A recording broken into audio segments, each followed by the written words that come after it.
Hello, everyone, and welcome to the ReQuest. It's me, Captain Logan, and joining me as always is Austin, the Day Ghost. And tonight we have a special. Yarp. Tonight, if you want to say anything in the affirmative, you must say yarp, and anything in the negative, you must say narp. That is probably my favorite line reading in the movie. Tonight we're doing a special requested commentary for Hot Fuzz from 2007, the second in Edgar Wright's Cornetto trilogy, and this was requested by MattBat68. Thanks a lot to you. It's been a while since we've done a full commentary like this, but quick plug for the way we do this on Patreon. We have a $15 tier for regular requests where we just talk about a movie, usually for a good solid hour, and sometimes more, although we can't always promise that the full runtime will be about the film, but most of it will be movie, comics, or TV pilot. But you can, at the $30 tier, request a commentary instead, either for this show or for the Superhero Rewind commentary project, and occasionally we have takers on that. Again, it's been a little while since we've done one, but we actually have a couple in the backlog right now that we'll also have to get to, Austin, so we'll make sure and get those fit into the list not too long from now. So we're going to have a 2-hour show tonight, watching through the entire movie and talking about it for you, and it's going to be a little surreal for me because I was not familiar with this movie whatsoever until just a couple of hours ago. I just watched it. Now I'm going to watch it again and with you guys. So I'm going to lean on Austin a little bit because he's going to be more familiar with this stuff. This is the only one of these I've watched, and I feel really remiss. Austin, this was a gigantic blind spot for me. I've heard people talk about these movies for years. I never had, because you know me, I'm really picky when it comes to comedy, and you about got to twist my arm to get me to try a comedy that I don't stumble on myself. And I figured that these would be fun enough, and I would enjoy them at least for what they were. But I'll just say right out, like, I didn't expect it to be as good as it is, and now I'm kind of irritated that I never went back and looked. I think the only Edgar Wright movie I've seen is Baby Driver, which is in a totally different kind of vein. Yeah, and I like Baby Driver fine, but at the same time, I do feel like there's something missing in Edgar Wright's films without Simon Pegg. There's just like some magic, I think, lost. Like, obviously, he's still a really good director. Like, his editing and like shots are all really great, but I don't know. There's just like that missing ingredient without Pegg on the script. So yeah, I feel, and I guess it makes sense for ReQuest. You know, we come into these and it's just about watching a movie for the first time, much of the time anyway, and just talking about your initial thoughts and feelings. This will be a little bit more watch party-ish than some other commentaries we do that are prepared for, because I did watch this ahead of time, so this won't be a blind commentary. But still, Austin, I feel unqualified, and because I enjoyed this as much as I did, I kind of wish I was coming into this more qualified. Like, I kind of wish I had the time to like really do my due diligence with it. I want to watch the other movies. Like, I kind of hate that we're gonna watch through this whole movie and I can't make any comparisons. You know, like I can't talk about the things that each of these are doing in comparison contrast, even though they're not in the same continuity. All of that sounds really interesting to me, and I hate that this is the only one I've got under my belt. We can't talk about the fence joke, which is in all three of them. Yeah, I did read about that. I didn't know it was in the third one. Yeah, it's not exactly the same. Like, it's almost not that it's the exact same joke, but it's like the same like line and kind of setup in the first two, and then it's just like a different fence in 3. Okay, so real quick before we get into this, and this is a full 2 hours, so we're going to go ahead and get started here without too much preamble. I always like to give people a little bit of time to get in with a commentary. Also, let me pull up the clock if I can. Although I don't know if I've got it set up to where you'll be able to see it on this particular tab. I did not think about that. Yeah, I've got it. Okay. Give me a second to resize this. But anyway, Austin, while I'm doing this, would you explain to me what the third one is? Because I know Shaun of the Dead is a zombie movie, and the third one sounds like another post-apocalyptic thing, but I don't really know what it is. It's a little more complicated. Like the first two you can lump in a box a little bit easier. The third one is almost like a From Dusk Till Dawn. Like you start thinking it's one movie and then it becomes a different one. That's like the sci-fi one. Okay. I didn't know it was a sci-fi movie. Yes, it's got like aliens and robots and stuff in it. But you kind of start it thinking it's about friends on like a pub crawl. Because there's certain things that are in all three. Like all three of them have like a lot of pub stuff. Naturally. And obviously Simon Pegg and Nick Frost are like different kinds of friends in all three and things like that. Okay, cool. One thing I did appreciate, like retroactively reading a little bit about this is a trilogy in Shaun of the Dead. I read, what is that last one called? The World's End. I always second guess myself because I'm like I don't want to say the third Pirates movie title. I think it's The World's End. That's why I was Pirates second is guessing at World's End. Because I almost said World's End, and then I was like, no, that's the Pirates movie. But I was like, I know World and End are both in the title, so it's got to be really close to that. Yeah. Okay. Yeah, exactly. No, I always second guess myself on that.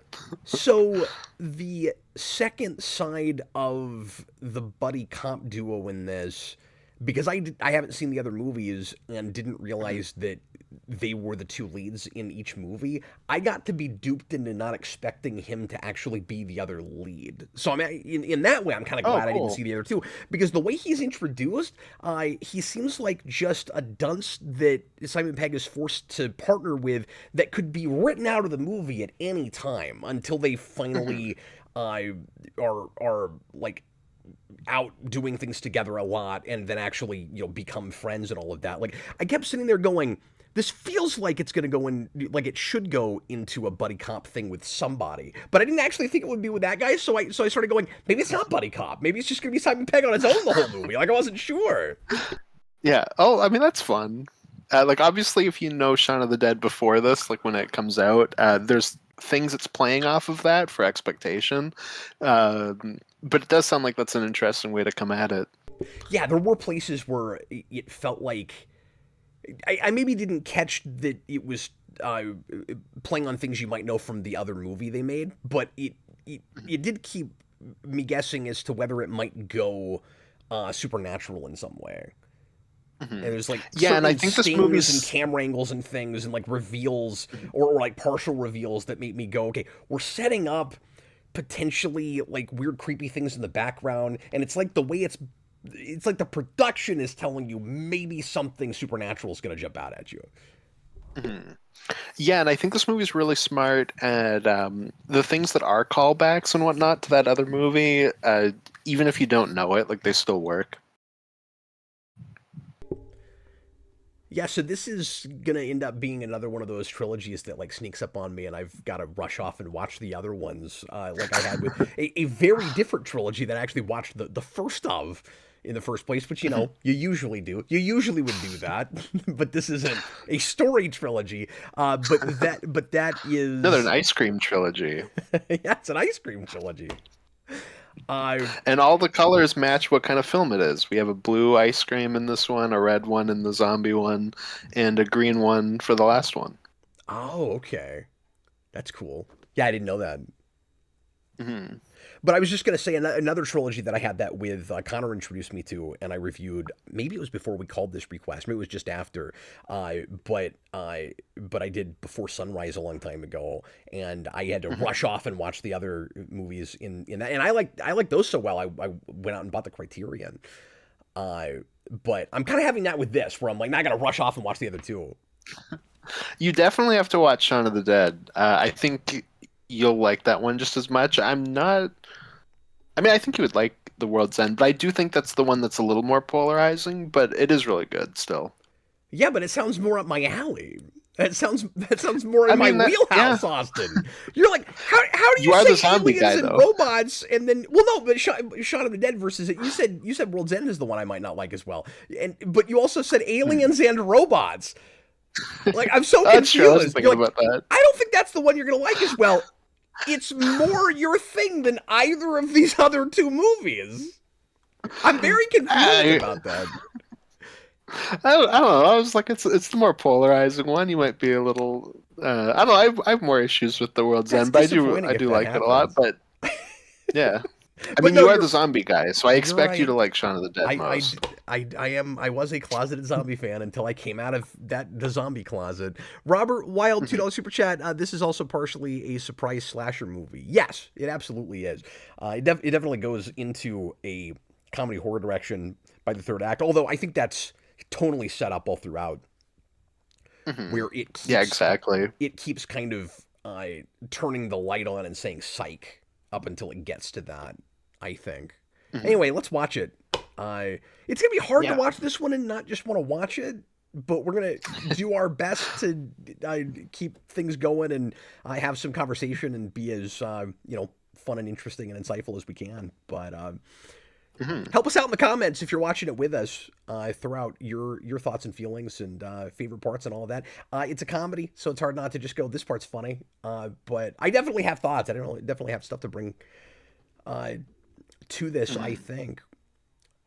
Yeah, exactly. I mean, it works both as a comedy and as a cop movie. Yeah.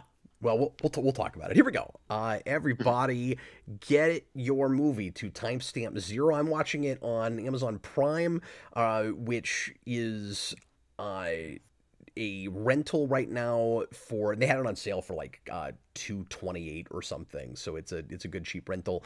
There's not any regular streaming service that has it without an additional fee. So pull out your DVD or Blu-ray, however you have it, or if you want to do it the way I'm doing it, get it timestamp 0 and get ready to press play when I say now. Austin, are you ready, sir? I'm good. Did you get your stupid tablet to full screen, or is it still Yep. refusing? Oh, you fixed it. No, I finally got it. It You just have finally to worked. refresh it 100 times. Yeah. Everyone in the comments is yelling the greater good right now, which is The great. greater good.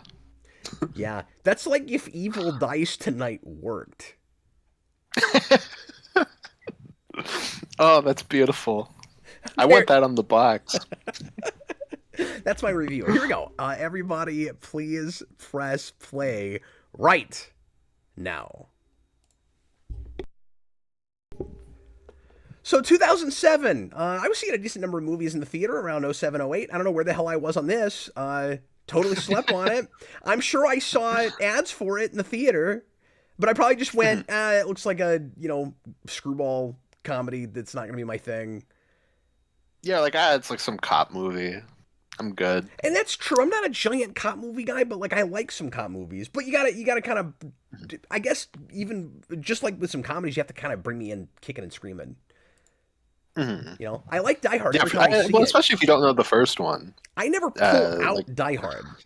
Like I never pull out Lethal mhm. Weapon. I love them while I'm watching them. But I don't like Mhm. do it on purpose. Well, Bad Boys 2 is your favorite film. I've still never seen that.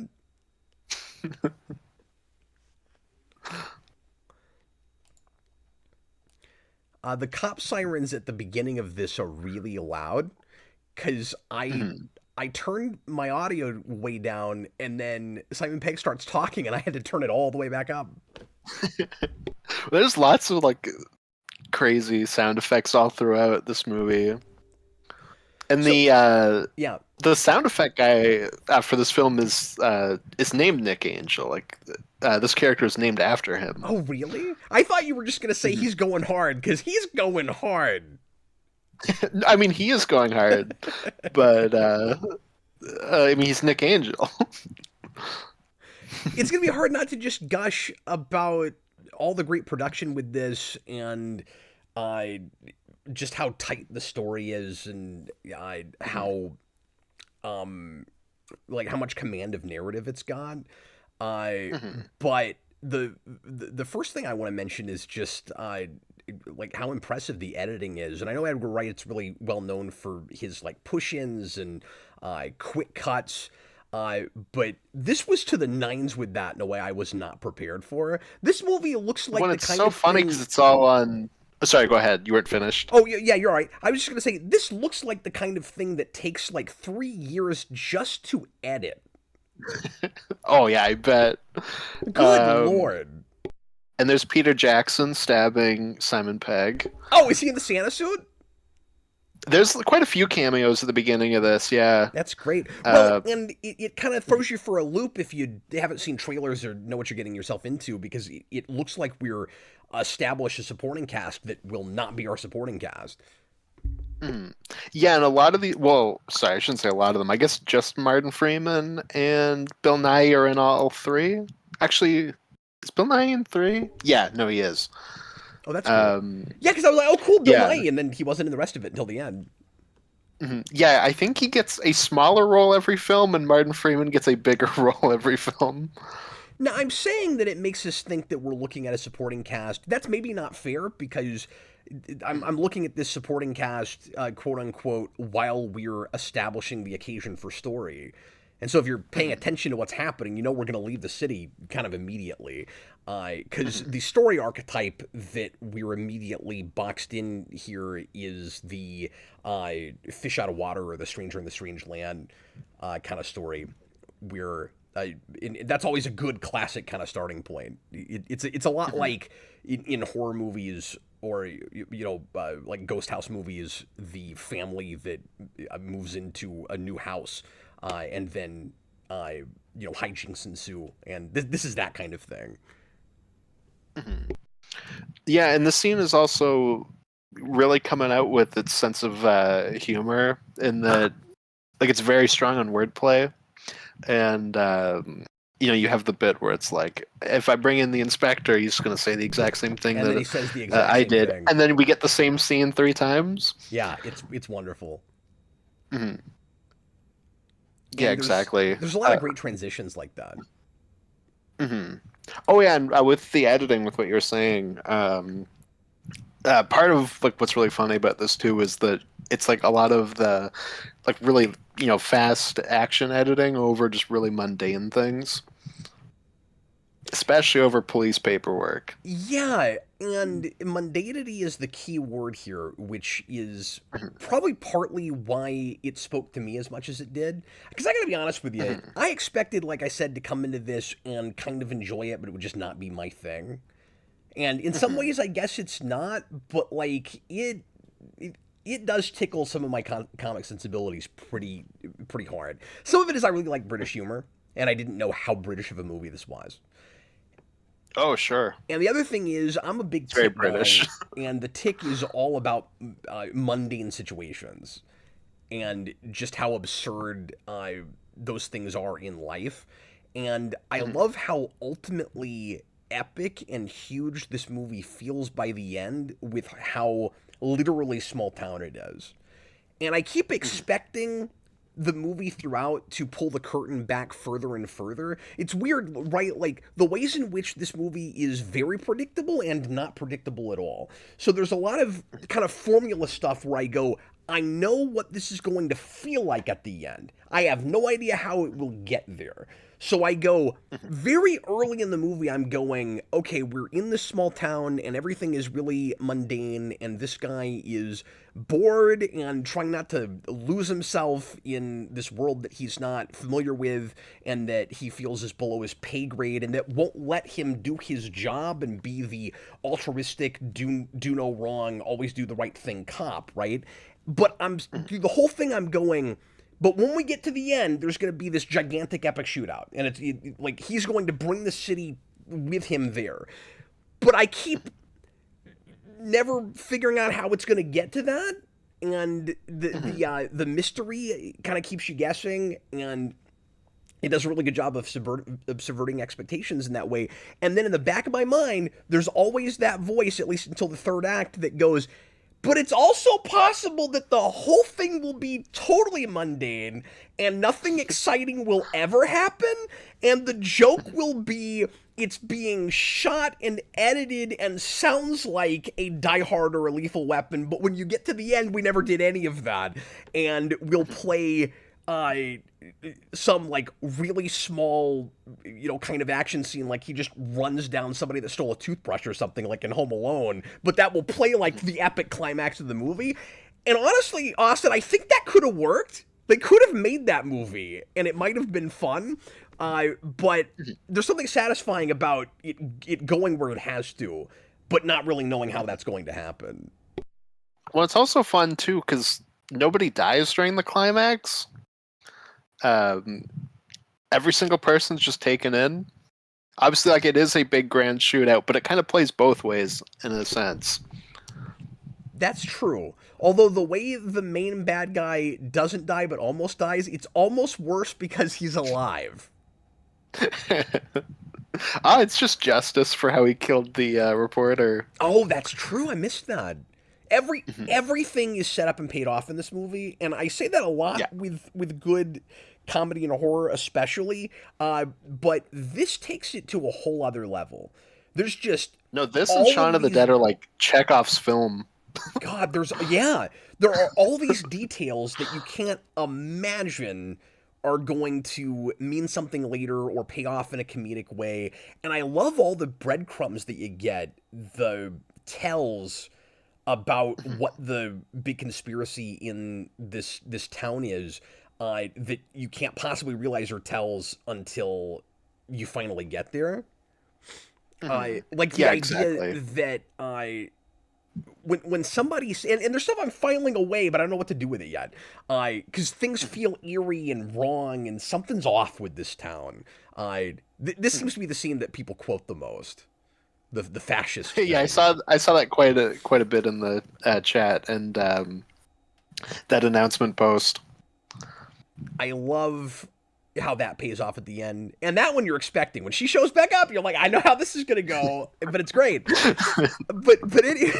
When he's like hag, I'm like, yes, it's Heck. wonderful. That's also impressive because it's like an hour and 40 minutes later, but it stuck with me. Like I remembered it. Mhm. Yeah, There's absolutely. a lot that happens We're in pa- between. Yeah, no, there is. We passed it now, but I just wanted to mention too that it's really funny that the biggest person in this film is Kate Blanchett, who doesn't show her face. Oh, I didn't realize that. That's great. Yeah, yeah, she's the girlfriend in that scene. I'm sorry, we're talking over so much, and there's a bunch of really great, like you said, wordplay that I'd love to comment on, and I'm trying Mhm. to get my initial kind of big thoughts out. No, I mean it's one of those movies. It's so tight. I can see why Matt Bat wanted us to talk over it instead of just doing a Mhm. review, because it's Mhm. definitely Yeah, the kind of movie absolutely. that deserves that, and that warrants it with how much is packed in. I can relate to this character because I too like cranberry juice. Except I actually And put I can vodka in relate to Nick mine, Frost so because I go to prison for drinking all the time I wasn't with sure where no you were going with that. It's consequences. like because I plow into fences on a regular basis. Exactly. But what I started to say a minute ago is I love the breadcrumbs. Like there's a character that says, "Well, people have accidents all the time in this town," Mhm. and then Yeah, and in there's a the end you'll part see the later bodies. on. Like that was going somewhere. Yeah, there's a part later on where he's they're talking about the woman who gets stabbed with the shears, and Olivia Colman's like, "Well, this guy fell on his pitchfork not that long ago," and I think that's one of the bodies that you see Yeah. in that sequence. Yeah, obviously you see a lot of these kids, the riffraff. Well, and another way it subverts expectations is and like I've seen this a lot, but it's impressive when you buy into it, where a lot of the characters that you're initially supposed to like will end up being horrible people, and a lot of the people that seem either awful or just dense and not worth your time end up being the people that our protagonist will side with and be allies with at the end. So like, you really don't expect those two like jerk face cops that don't buy into the murder and even think that maybe or maybe they're just taunting him, but think that maybe our protagonist is uh, doing the murders himself. You don't expect them to be some of our main allies by the end, and you don't expect his partner to have as much depth as he ultimately does, and as fast as we get that. Yeah, exactly. And I mean, and in terms of setup stuff, like I feel like we've already gotten like at least 4 pieces of the puzzle. We've already seen the plaque with everyone's name that's involved. We've had a reason for why the newspaper guy is going to get killed already. We've got the fascist and hag thing set up already. Yeah, and we've had the hoodie kids. I think this one's really important. We've already, and this is before we even get to the town, we've already gotten the line about how this town wins the best village award every year, which ends up being the motivation for the conspiracy, which you never would have guessed. And it's really fun, the line it walks between complete absurd, ridiculous, like motivation and reasoning, and being an extremely well crafted and believable within this context anyway story. Where it's nuts that they make me believe that what's really going on is more credible than Simon Pegg's sorry, I'm being distracted by soundtrack. But his assumption of what's going on by the middle of the movie ends up feeling less credible than what it actually is, which is much crazier. Well, like his theory, that's such a good gag. Like the Sherlock Holmes scene, like he's so sure about it that it's a real estate scheme, and I'm like, okay, it's gonna be more than that because otherwise this would be a little bit lame. But that seems credible. Mm-hmm. No, I mean that's part of what's so funny about it is that that is the reason in an actual cop film, and then here it's just like, these people are kind of annoying. No, by the end, and again, without any supernatural element, it ends up looking more like a Twilight Zone or something.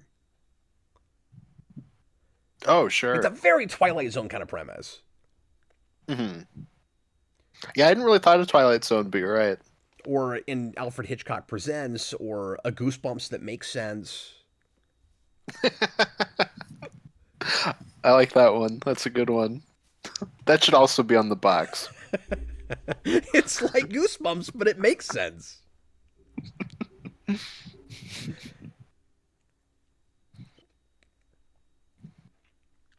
But yeah, I love how offbeat and impossible this movie is, but it's got a lot of, I'm going to keep using the word credibility.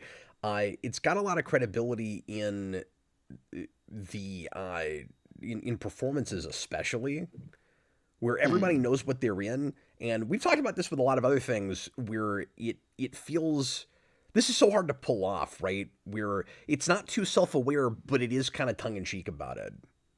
Mm-hmm. Well, this is also so against type for Simon Pegg. I could never have imagined, just with what little I've seen of him, Simon Pegg is an action star. But he's kind of credible. It works. He is. I buy it. But then he's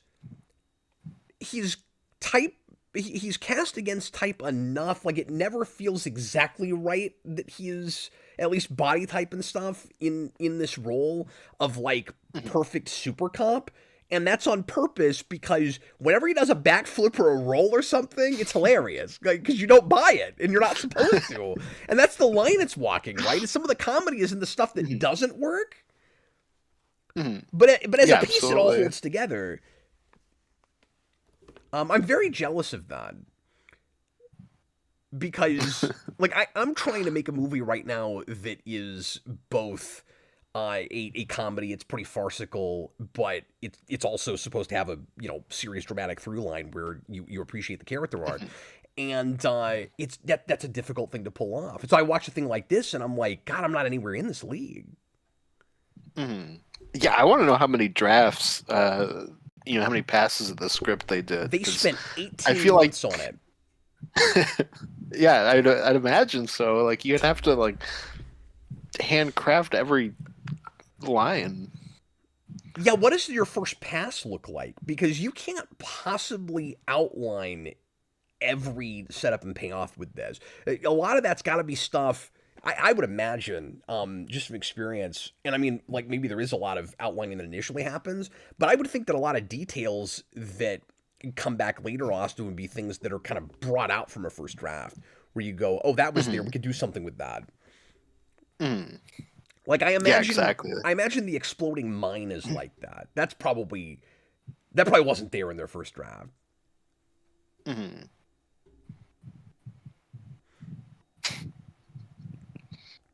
The mumbling thing never gets old, even though we do it with two different characters. Well, I love with the mumbling thing when we have two of them that you have one to translate and then one to translate the translation. Yeah, yeah, it's great. Well, and then that gets funnier later with the guy played by the Filch actor, because you'll have Simon Pegg's partner repeating him even when we all can understand him. So that gets really funny. It's like yeah, it's true too. It's like he's got one job. It's stupid, but he's gonna do it. Yeah, no, and that kind of joke always lands with me. I love characters that just mumble nonsense.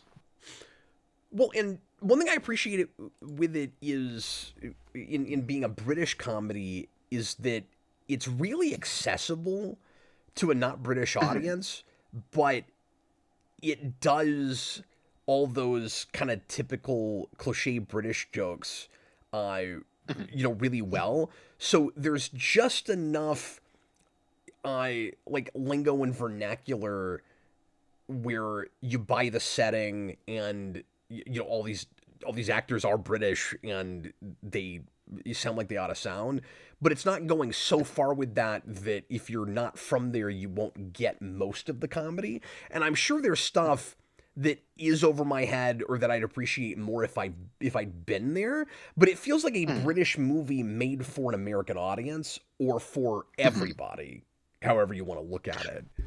Well, I think it helps too that they're making fun of specifically like American action movies.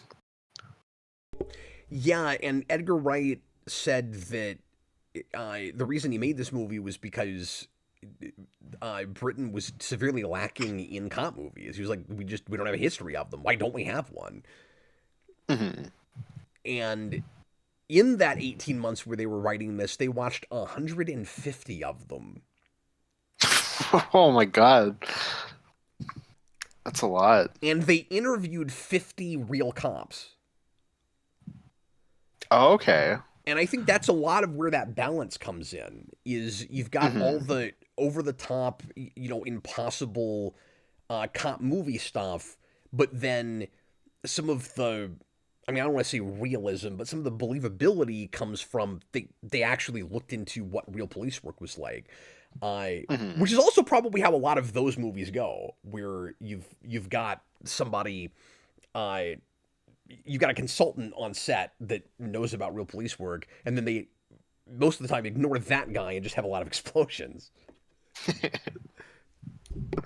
Well, I know that this is a movie that cops really point to as, being like the only cop movie to point out how much paperwork they have to do. Yeah, well, that's part of the gag too, is that because they're looking at cop movies. I mean, like the characters in the movie.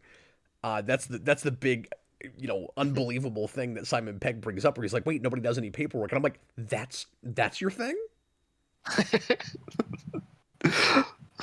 Well, and earlier too, when he brings in everybody and he like pulls out the pens and it makes like a gun cocking noise, like really loud. Again, the sound effects guy. He went Nick Angel, he was going off. Good job, Nick Angel. How do you get a name like that? That can't be the man's real name. That name is too good. I don't know. Some people are just naturally blessed. The angle joke is pretty good. Oh, see, I knew that one would get you because I figured you'd love the like making fun of the typos and like the tabloid journalism thing. Grammar police stuff. Yeah, and then it's wonderfully sophisticated because that ends up being one of the clues to the conspiracy. Mm-hmm. It's fantastic. No, exactly. Like, this movie feels too silly to be as thoughtfully put together as it is. Yeah, and I mean, this also comes out at a perfect time because it's, right after the death of the parody film, through the early 2000s. Yeah, and it's elevated above that, and Simon Pegg, I read, doesn't even like to think of this as a parody because he's not putting the genre down. It's more of a send-up. Like, and Mhm. I don't agree that it's not parody. It's both. No, And it strikes a balance, I it think. does. It's not exactly Airplane, but, like, it's not. It's Scream to action films, right? Yes. Yeah, it's not a And it's just. farce in that way. Mhm. Yeah, the movie it reminded me of, and I know not everybody likes this movie, but it reminded me of Cabin in the Woods. Oh, okay. Because that does the same kind of thing in that it's playing with all the horror cliches, but it's also being a straight up horror movie, and it's also got the kind of world behind the world where like there's going to be a big twist where you don't know what's actually happening, and there's kind of a big uh, background conspiracy happening. Mhm. Yeah, for sure. Like I said, I thought of Scream, but it's been so long since I've seen that. I didn't even think of that, but you're right. Yeah, well, and it's got a lot in common with Scream also, but Mhm.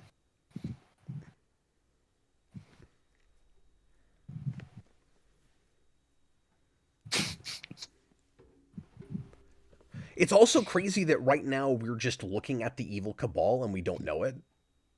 Mhm. Yeah, the evil NWA. That's really cool. And like something, this was the first place where I was especially going, okay, something is really amiss here. Like, why Mhm. are these people? And again, it could go either way. It could just be that they're backwards in that they don't actually care about anyone doing real crimes, and what they really don't like is just kind of irritation. Or it could be that there's something really sinister happening, and of course, it will Yeah, be that second absolutely. thing. And yeah, and you made a good point to me off camera that they hold off on doing anything murder wise for so long that it becomes way more effective. Yeah, well, that's why I'm spending the first 40 minutes going, okay, how dark is this gonna actually end up letting itself go, and Mhm. is it gonna stay totally mundane? And what's funny is when people start dying, there's also a chance that it's all coincidence and it really is accidents and it will be mundane. So I guess it is technically still possible about an hour 40 minutes in, or hour 20. I mean, this is a film where there's a man in the village named P.I. Staker. Yeah, that's a pretty You good never joke. know. Where he thinks it's just a crank call, and then it turns out that's just the man's name. That's pretty good. Yeah, we get Stephen Merchant here for a cameo. So many jokes like that I've seen done poorly, Mhm. where I'm like, this shouldn't work, but it's funny. No, Nick Frost pulling his baton on this one is really good too. And like, Timothy Dalton could have been such a cop out. Mhm. That character. How many times have you seen that reversal where it's supposed to surprise you and it probably doesn't? Where you have the blatant bad guy who's just a red herring, and then retroactively all the sinister horrible things that he's saying will actually be benign somehow, even though it's kind of a cheat to claim they're benign. No, this guy really is that evil, and he's just not even trying to hide it, or he's that mustache twirling he's incapable of hiding it. And then we're still able to get this wonderful knife twist kind of uh, plot reveal and reversal where, yes, he's evil, but he's not the only one behind it all. Mhm. And it turns out that the bad guy is everybody. Like, it has a little bit of that. What is it? Murder on the Orient Express thing. Oh yeah, absolutely. I was thinking of that too. Except we're not really suspecting all of these characters, but it'll turn out that the majority of the cast was actually involved. Well, it's fun too because like even casting wise, like obviously Timothy Dalton was in on it, and he's just so much fun in this. Yeah, I was a little let down for a second. Like it duped me, and that's part of the reason Mhm, I ended up liking it so much. Austin, when mhm. we catch Timothy Dalton, and then he's able to convince everyone he had nothing to do with it, and then you get the Yarp guy with the walkie-talkie, and he really is behind it all. But I thought it was going to turn out that, well, he just sent out his lackey uh, to be the guy in the hood, the guy to the scream guy, Mhm. and that's all it Yeah. was. And I was like, oh, that's disappointing. And then when we pull a curtain back and we get the cabal, I was like, yes, this is great. They're all a secret cult, like a very mundane secret cult too, outside of killing people. But it's like, we gotta kill people because they're wearing hoodies. Yeah, it makes it creepier though. It's more wrong. Mhm, mhm, And also, I love that the satire isn't just police bureaucracy, and we haven't talked about the reason he gets sent out of New York or New York sent out of London in the first London. in the first It was place. evil Michael Jackson. I but I thought that was kind of what the whole movie was going to be about, is sort of the Incredibles thing with people that excel too much and make everybody else look bad. And like that's in there, but that's kind of just the setup. And by the end, what it's satirizing more is like HOAs and like gated communities and that kind of thing. Mhm.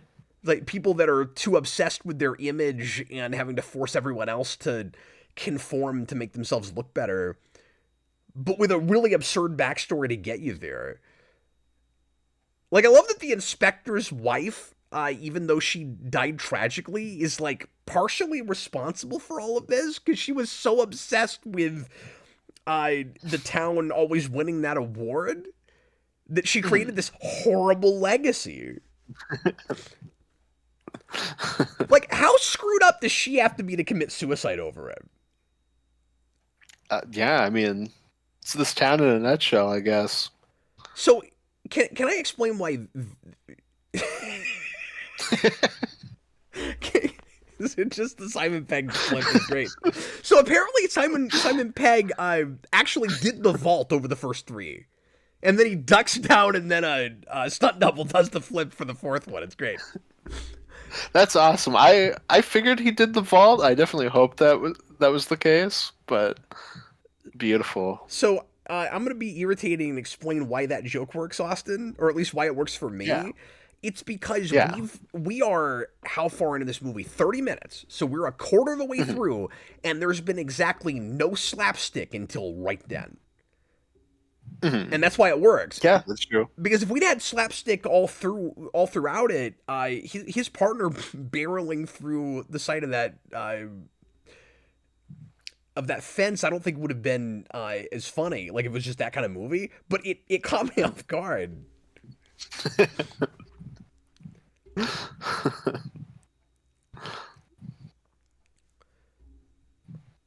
So I'm only just now realizing how much of of those shots of people getting like fingerprinted and being brought in are actually in the movie, because then we do it with the whole cabal at the end. Yeah, I mean, he's a good cop. He brings them all in. He did all the paperwork. You can't bring that mine guy in though. That guy's dead. Timothy Dalton is so good.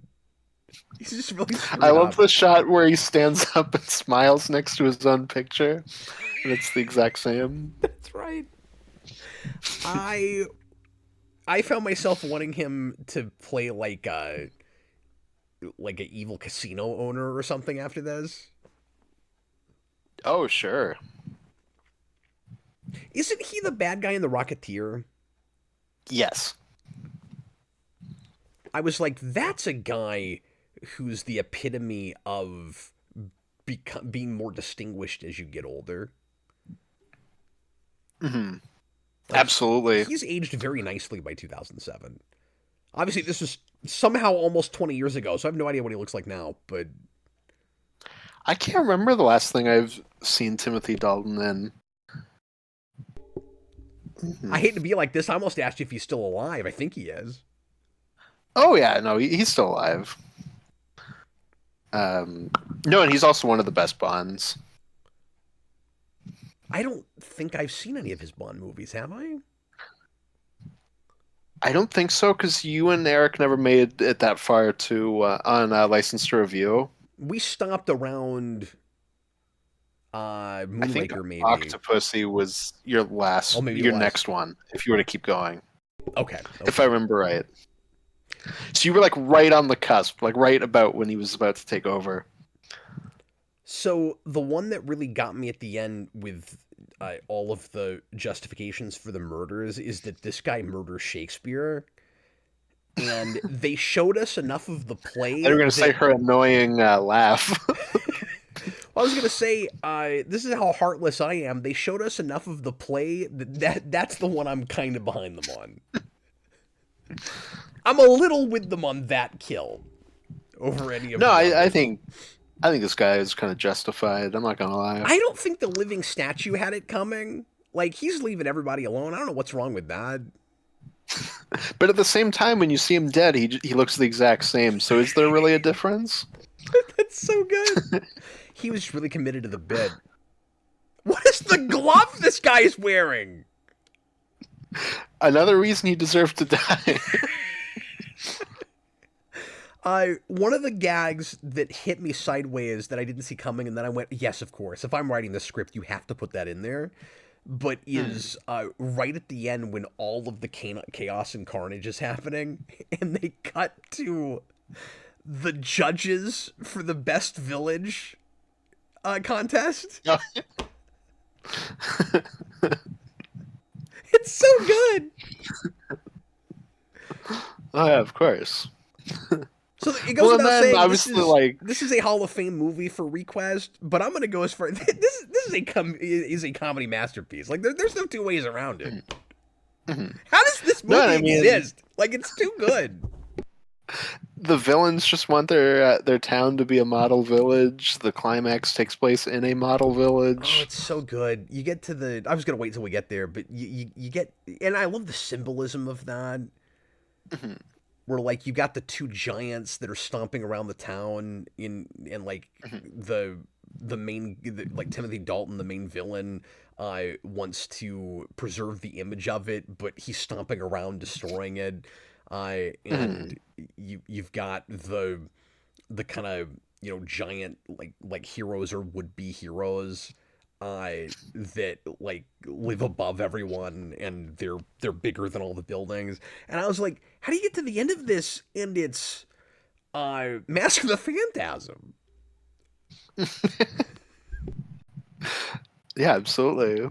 Well, then we get one of the most out there payoffs with the Aaron A. Aronson thing. Bang! That might have gone over my head. Maybe I missed that one. There's a scene earlier where they're like, we got to call everybody, I think, involved or something. And they're like, we'll start with, we'll open up the phone book and start with Aaron A. Aronson. And then that's the name of that kid. And Simon Pegg's like, what? Oh, I missed that. One of Simon Pegg's best bits of acting is his reaction to the song in the play.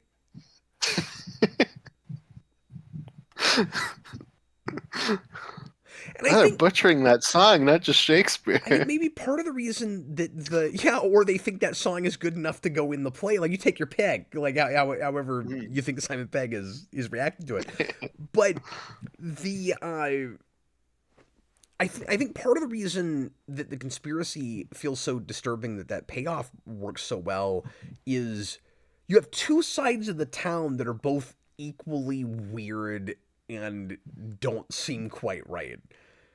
So like you have the cabal, you have the people that are secretly trying to force the town to look perfect by murdering everyone that messes with that image. But then some of the people that mess with that image are like out of touch small town weirdos that need to go touch grass more. And so either way you sliced it, this town is weird. Like if he goes there and the elderly cabal people are all just, like fine and leave everybody alone, this place is still weird. No, it's still kind of culty. It's like British Mormon town. In fact, the only reason it ends up working for Simon Pegg by the end, as part of his character arc, is because there's a giant screwed up crime for him to solve. And to prove that he's right in trying to follow the lot of the letter and be by the book. Mm-hmm.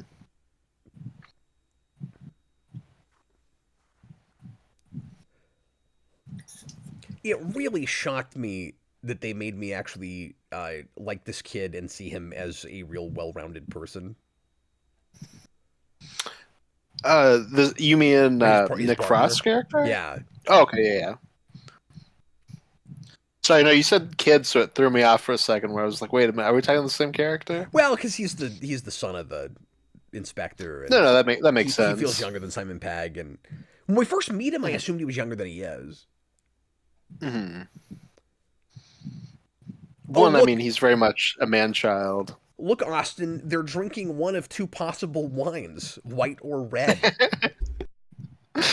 I'll go for the pint then. It's great. Go for the lager. Decaffeinated. We also do agree, and that is a Dexter shot before Dexter. Oh, really? Or maybe Dexter. Yeah. I've never seen Dexter, so I didn't know they could go that far. I don't even know what network that was on. That's Showtime. Is it Showtime? Is it? It wasn't. It wasn't broadcast. That show's got his sister's a potty mouth that throws out the F-bomb all the time. Like that's not a broadcast show. That's a that's a cable show. So things this movie reminded me of. Most of it's retro. Most of it's after this. So some of this might have been inspired in some way by this movie, but because I haven't seen a ton of these kinds of comedies, and so the things that it reminded me of were things that I like, but I don't think actually are as good as this movie.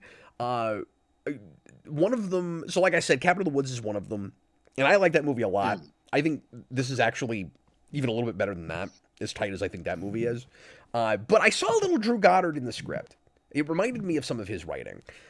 And then it reminded me a little bit of Zombieland. Oh, okay. And I also... When you probably have that even more so with Shaun of the Dead. I probably will. And then I also saw...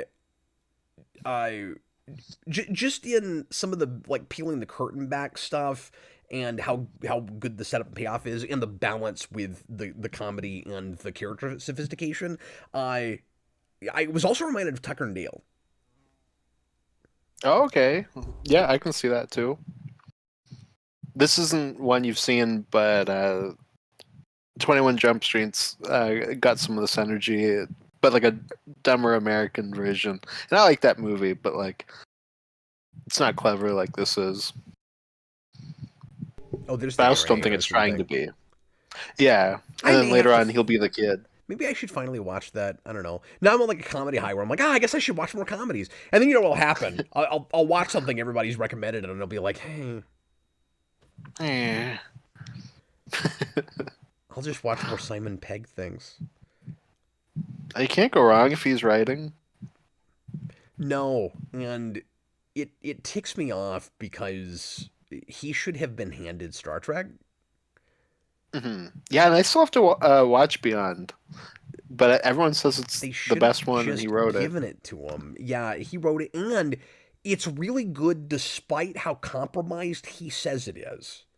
I can't imagine what that original script looked like because it felt like they finally made an actual Star Trek movie, And he said his hands were tied behind his back, and the studio made a big deal out of making sure it was actor driven enough, and that it had too much Star Trek in its Star Trek. And I saw it and I went, I don't know, it's got a lot more Star Trek than I expected. And Simon Pegg is acting almost ashamed of it. And I'm like, well, damn, what was that script? Like, now I want to read that. I bet it was amazing. But yeah, they should have just handed it to him. He's not just an actor that turned in some ideas and somebody else wrote a script. Like, he's also a writer. And how does frickin' Kurtzman get it over Simon Pegg? Like, I hate that. Makes me angry. Makes me angry, man. They should have just handed it to him. He should have gotten the keys to the kingdom, and he should be showrunning Star Trek right now. Well, imagine a Star Trek film with like this level of tightness.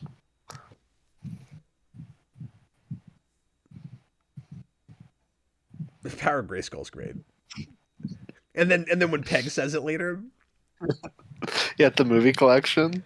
I also really appreciate that, and maybe this is kind of a typical buddy cop drama thing, but I think it's just handled really well here. But he's played as so stolid and no nonsense and extreme in, like, he's a cop, he never turns it off. We talk about that a lot. But it's not too far into the movie where we see his lighter side and he starts laughing at things and he cracks some jokes, and we kind of break that exterior a little bit. So I mean, like, that's probably a typical thing in that formula. That reminds me a little bit, and this is also a comedy, but that reminds me a little bit of like Agent K in Men in Black, where he's played real no nonsense and kind of walled off, and then he's got those scenes where he just bursts into laughter for no reason. Well, I think it also helps that these two guys have, amazing chemistry.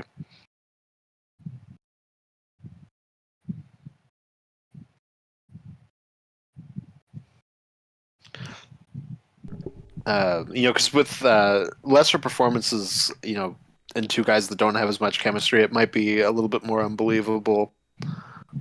Oh, absolutely.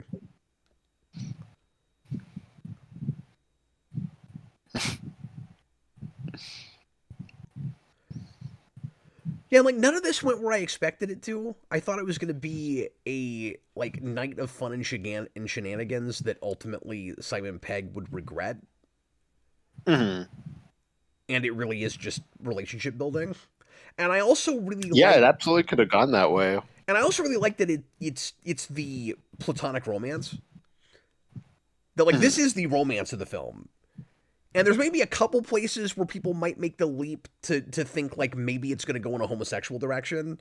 Like when they go to his apartment and, like, and he's like, do you want to come into the apartment? And maybe for a second they're making you think they're going to go that far.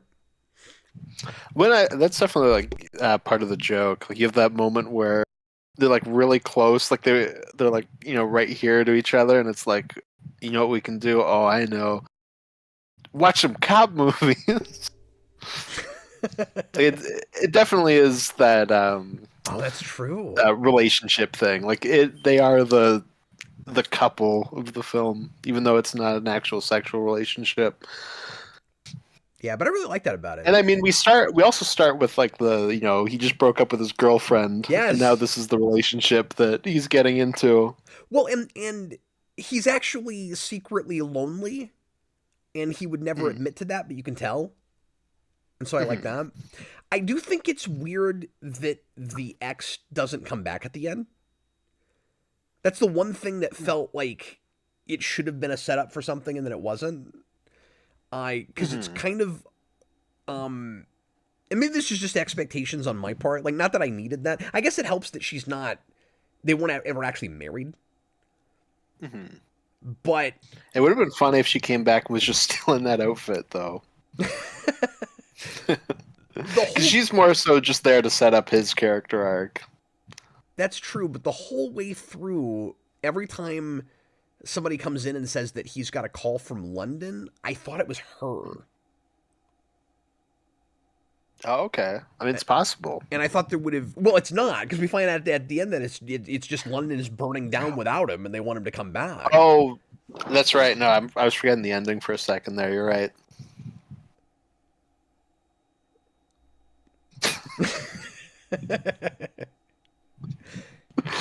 Once again, that's one of the big gags that stuck with me as a kid. Another good setup there. Watching this the first time. Okay, yeah. How young were you when you saw this? I gotta know. When it came out, so like 10, 11. Oh, wow, okay. No, my mom and I used to watch Shaun of the Dead like all the time.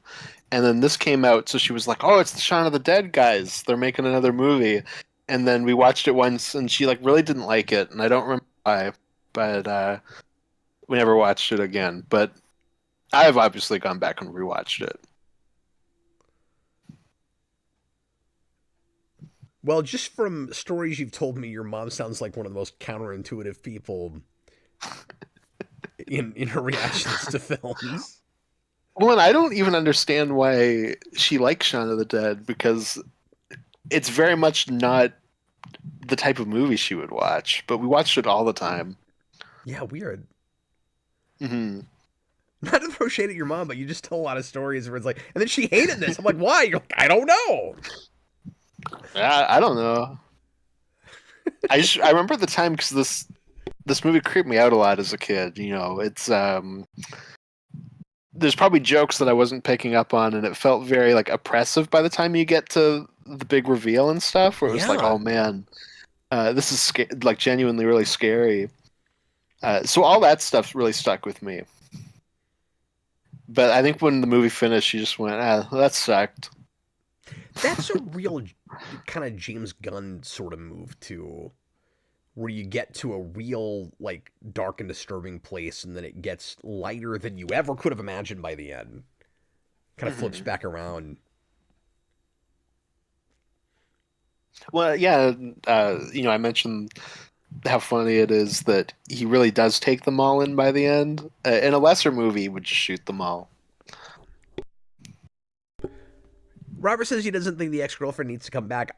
I'm not saying that she does. It's just weird in a movie where every single detail that I remembered comes back in some way that doesn't.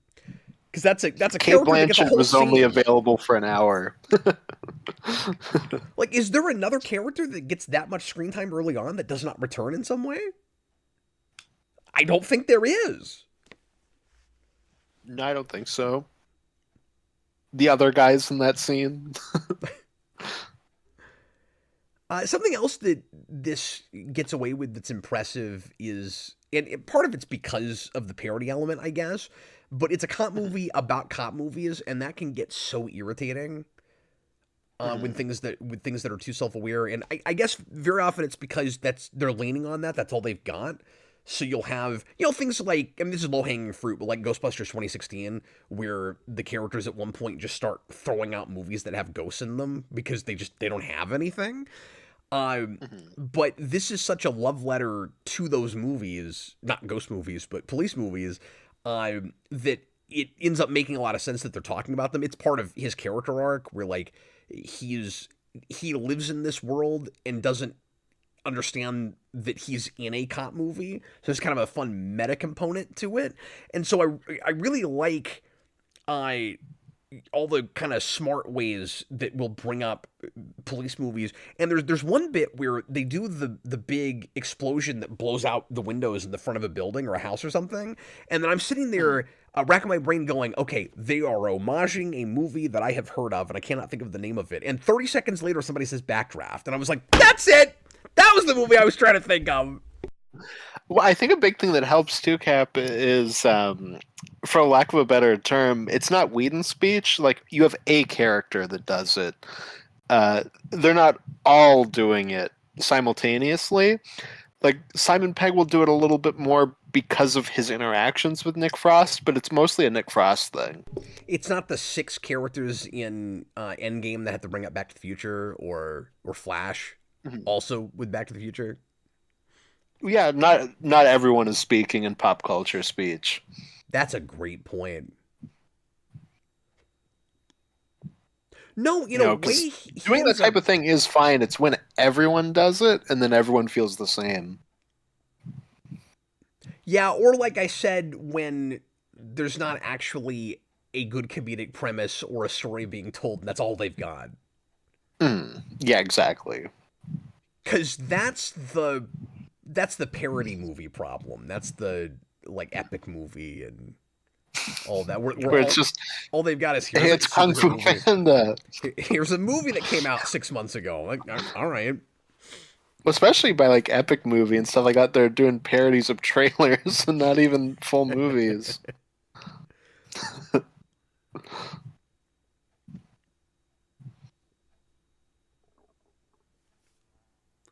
Travis Warren, my favorite comedy ever. You guys need to watch The World's End if you haven't. Yeah, I gotta go watch both of the other movies in this trilogy. The World's End is my least favorite of the trilogy, but it's also oddly the one I quote the most. So it all balances out in the end. There's a really good part where Nick Frost like refuses to drink beer and he orders a water, and Simon Pegg's like, "Here you are drinking rain."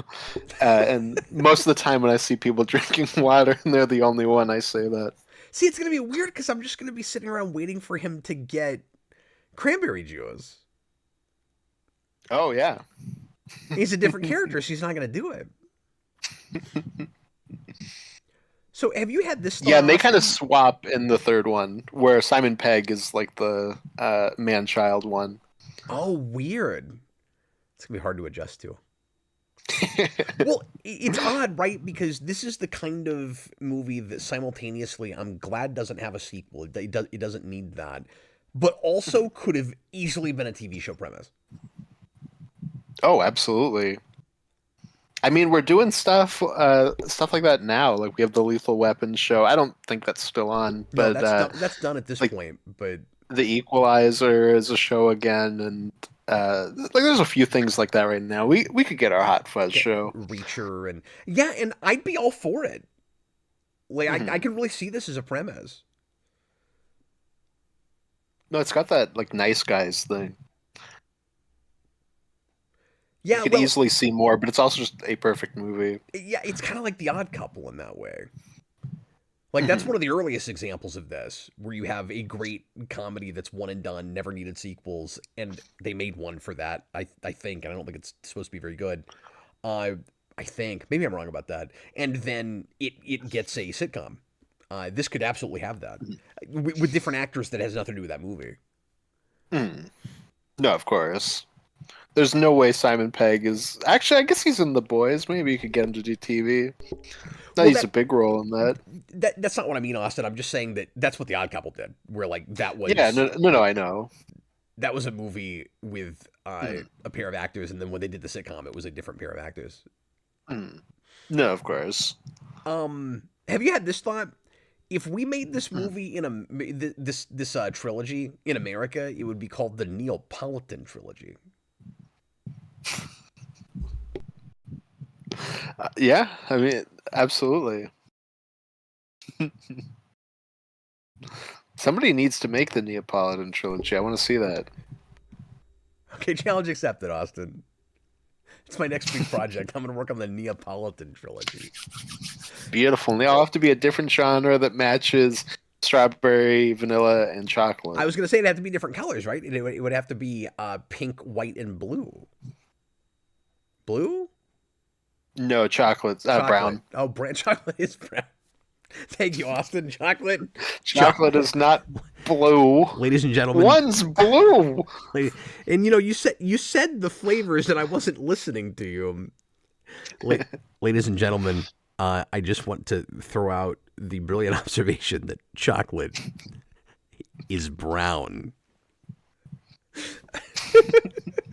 Unless it's white chocolate. Or dark chocolate.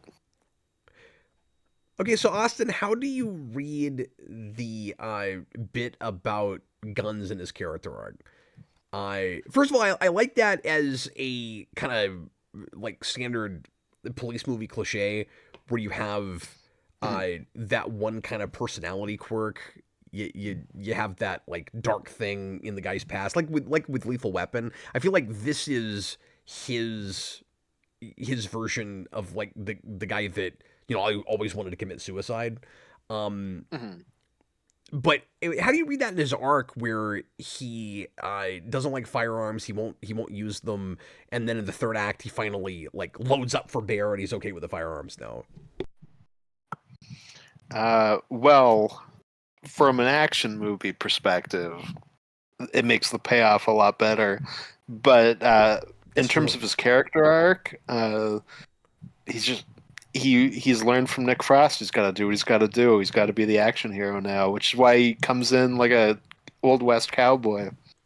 Yeah, I guess he gets it from the action movies. Hmm.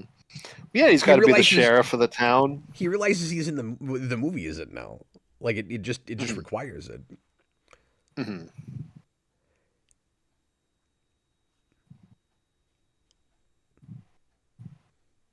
Yeah, exactly. He's got to load up for the trailer because this film is full of trailer dialogue and it's It great. is.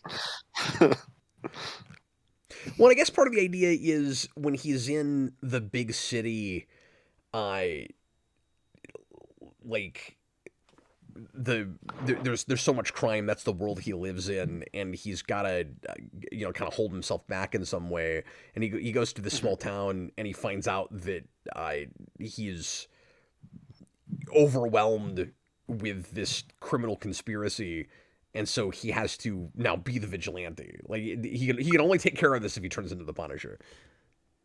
Well, he's got to become the rogue cop. He's, it's that give me your badge, you're off the force thing, and then he's going to save the day anyways. Robert Wild, chocolate is brown. Captain Logan 2025. Okay, great. What about white chocolate? That's true. It could be white and white. I'd say that. Dark chocolate, also not brown. That's more like blackish. That's true. That's also a TV show, but that's not important right now.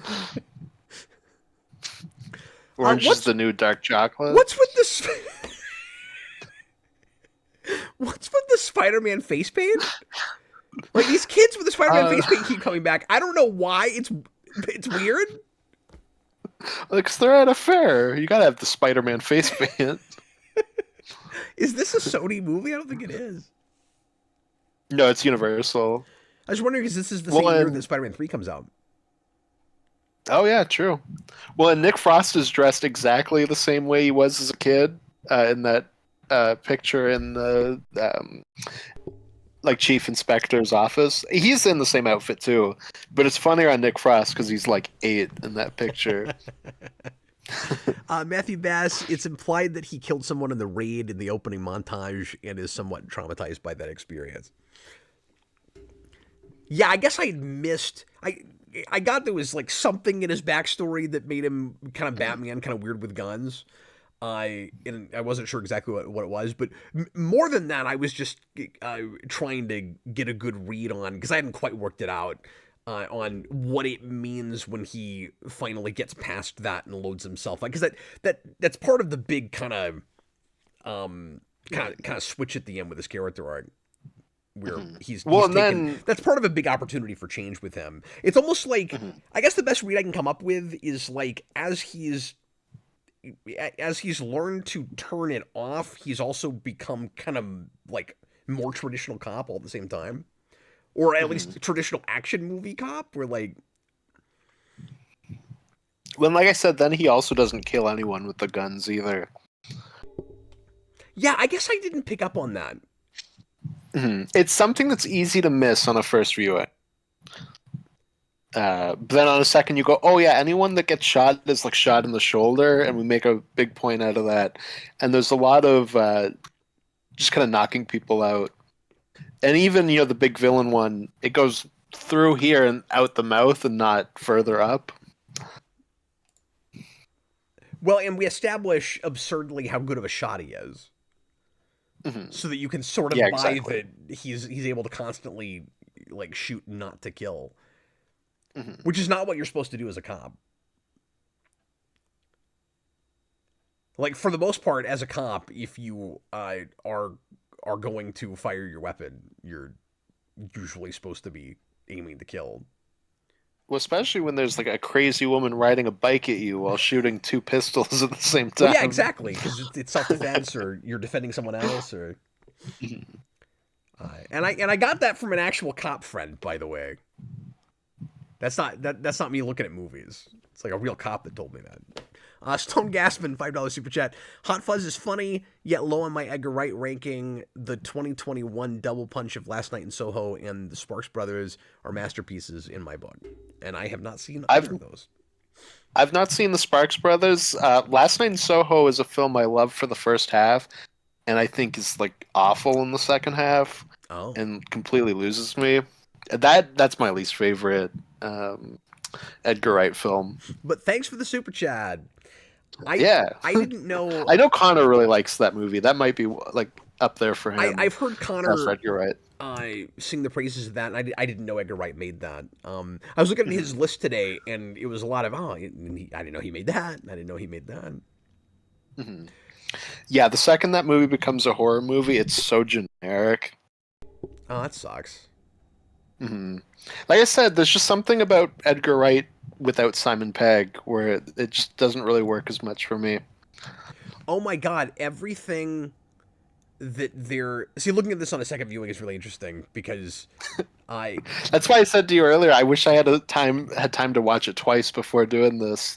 Affirmatron is wonderful. That's my new favorite Transformer. That's not a Transformer.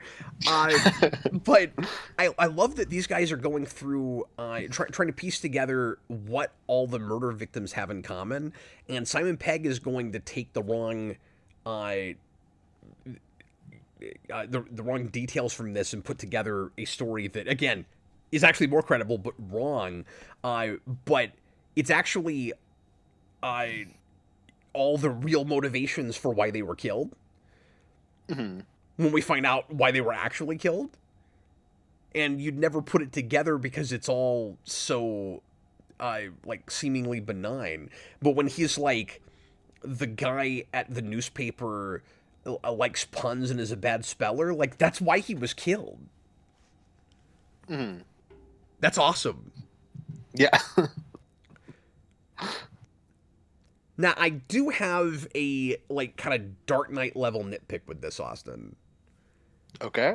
What's that? Which is, tell me if I'm right about this, because I've had a couple hours to think about this, is all I've had. But yeah, if you work your way backwards once you know what the conspiracy is, it's a little like the Dark Knight Joker problem.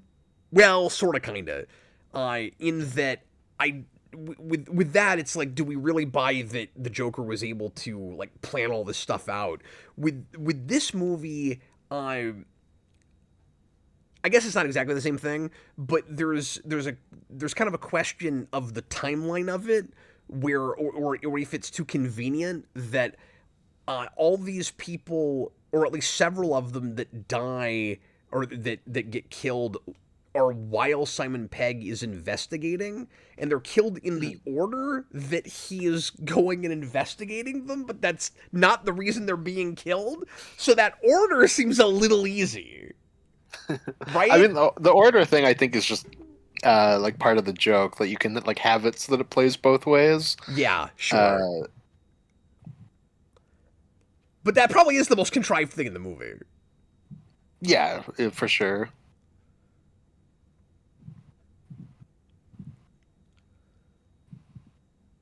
Now, here's a question. Mm-hmm.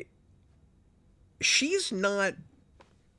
Like the reason some of these people are killed is not actually because of the land ownership thing in the shopping center that was going to be built.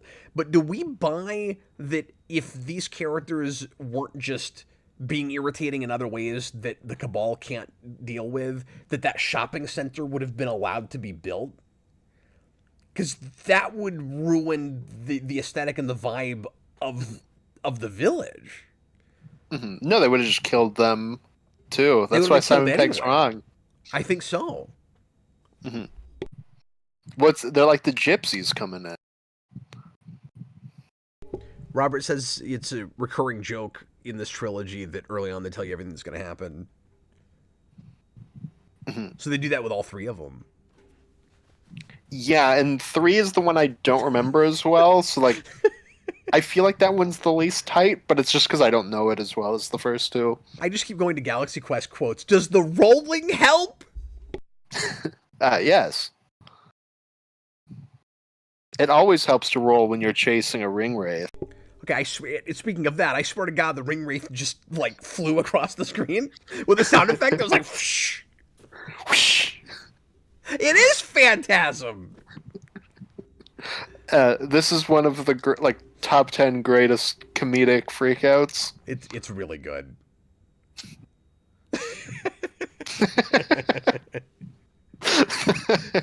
Murder. And all this quick cutting really helps the timing.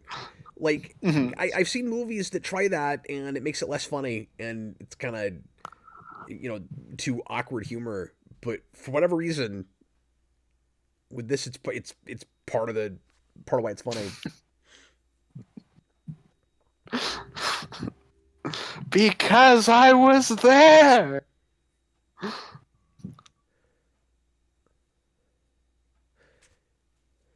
And that's part of the comedic, dramatic balance thing. Things like the Peace Lily, where it's simultaneously seems kind of random and absurd, and it's also endearing. Mm. Yeah, absolutely.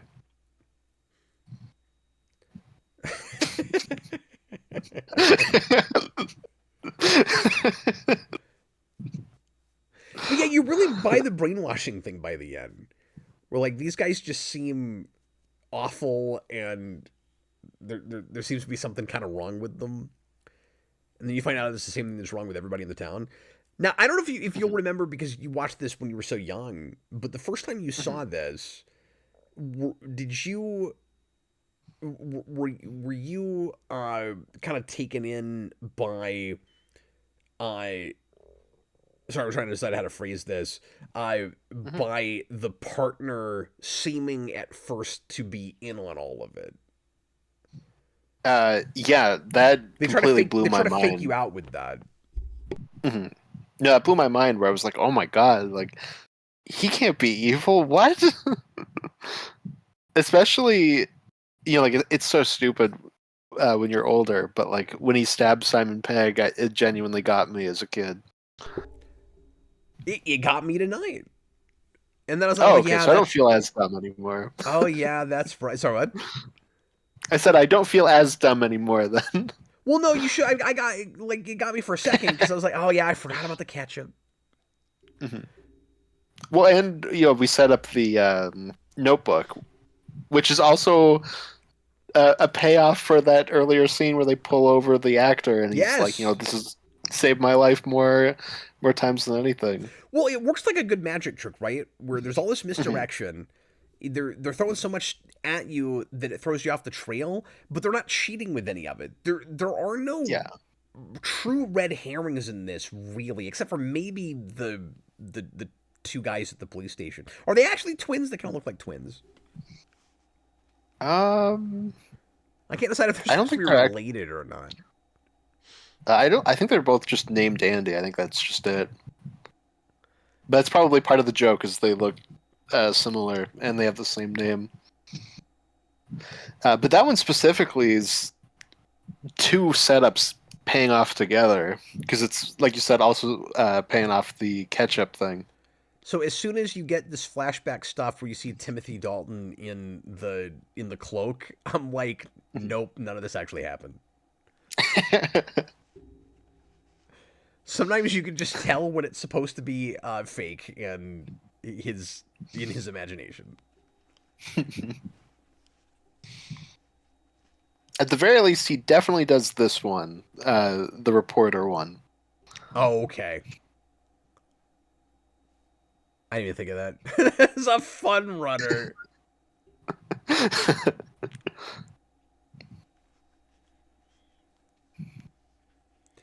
And you can tell somehow he's still got to be behind at least some of this, but it's not. Well, I think he's maybe the one that deduction. I think he's maybe the one that stabs her with the shears as well, and then they swap out when they start running. Okay. Yeah, I haven't had a chance to work all that out yet. Okay, great. Says the swear jar is great. Yeah, because Mhm. it's another little element in the conspiracy where Well, that's yet another thing that's part of making sure the town looks perfect. well, and it's funny that they're all written censored except for the C word. Oh yeah, and that's the one that cost the most. Yeah, That's less. it's the only one not written censored. That's the 2 pound word, but they wrote it out. Is it because if you put an asterisk in it looks like can't? Is that why? Maybe, It looks maybe. like a normal word. But it might just because it's like a more common word to use in the UK. That is the closest I'll ever get to saying that word, by the way.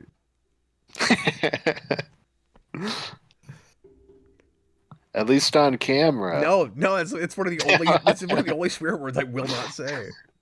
Now I remember that on an old After Dark. You talking about that? I have a thing with that. No, that has not changed. I've gotten a lot looser about swearing. Early on in my career, I never swore at all, but Hmm.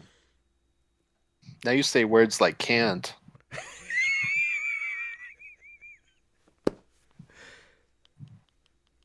yes, but I'm polite enough to usually say cannot.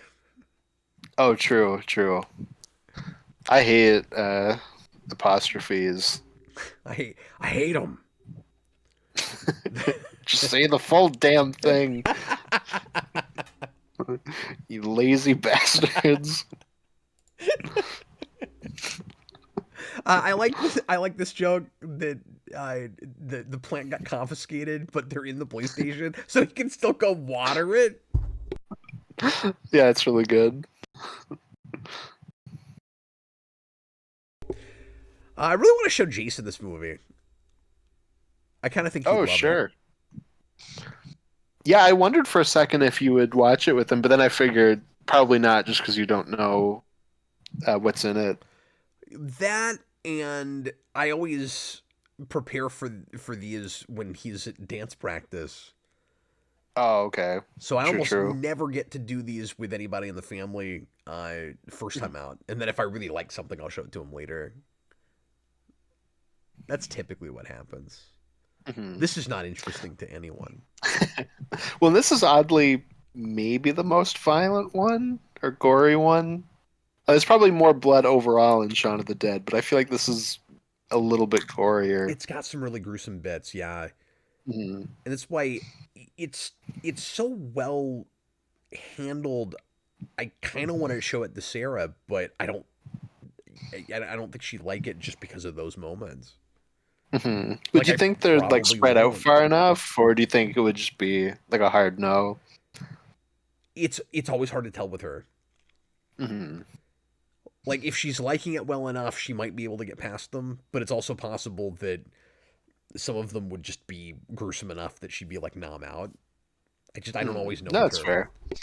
Just get her some ice cream beforehand so she can eat it while watching it. It makes me feel like I don't know my wife as well as I should, but I pe- people can't be consistent about that kind of thing. You know, you react the way you Mhm. react, and Yeah, exactly. like Everyone's fickle. the first time she saw John Wick, it seemed like it was too rough, a little bit too rough for her, and she got to the end and she was like, "Yeah, that was all right, but it's not really my thing." Mhm. Now she's seen all of them and doesn't remember ever having said that. Just between me and you and the entire audience, she got to the end of John Wick and she was like, "I don't know." And now she's like, "No, those are great, and I've always loved them." That's my mom with Doctor Okay, Strange. She Sarah. watched the first one and was like, "That was weird. That wasn't even a Marvel Harry Potter." And now she's like, "Oh, I love Doctor Strange." Yeah, the Harry Potter thing is weird with this movie. Oh yeah. Well, I mean, there's like every British actor ever in Harry Potter. There's bound to be a few, but it's weird because I guess it's going to bridge the gap because Nick Frost is going to be Hagrid And it's funny in because the new show. I had heard that, but I didn't immediately know who that was. So while I Mhm. was watching this, there's a couple of like words and accent things that he does that reminded me of Hagrid. And when you told me that, I was like, oh, he was partly cast because he talks like that character. Yeah, when he was announced, I was like, that's not an actor I would have guessed, but that's not bad casting either. Like that is. And then I watched this and I was like, That's a oh no, good that's choice. just correct. Yeah, they should have gotten this Yarg guy or Yarp guy to be Hagrid. Am I a wizard, Hagrid? Yarp. Yarp. But yes, his best line delivery in the entire movie is coming up, and it's one word. It's not even a real word. The NARP part? Yes! It's so good! With the question mark? He's just like, NARP? Well, I like that there's the pause. And then his reaction when it works? Good. He's like, yes, thank God. Yeah, I kind of hate doing commentaries on comedies because it's just, here's me explaining why a joke works, but... Especially a joke like Yarp. Yarp? Why is he a pirate?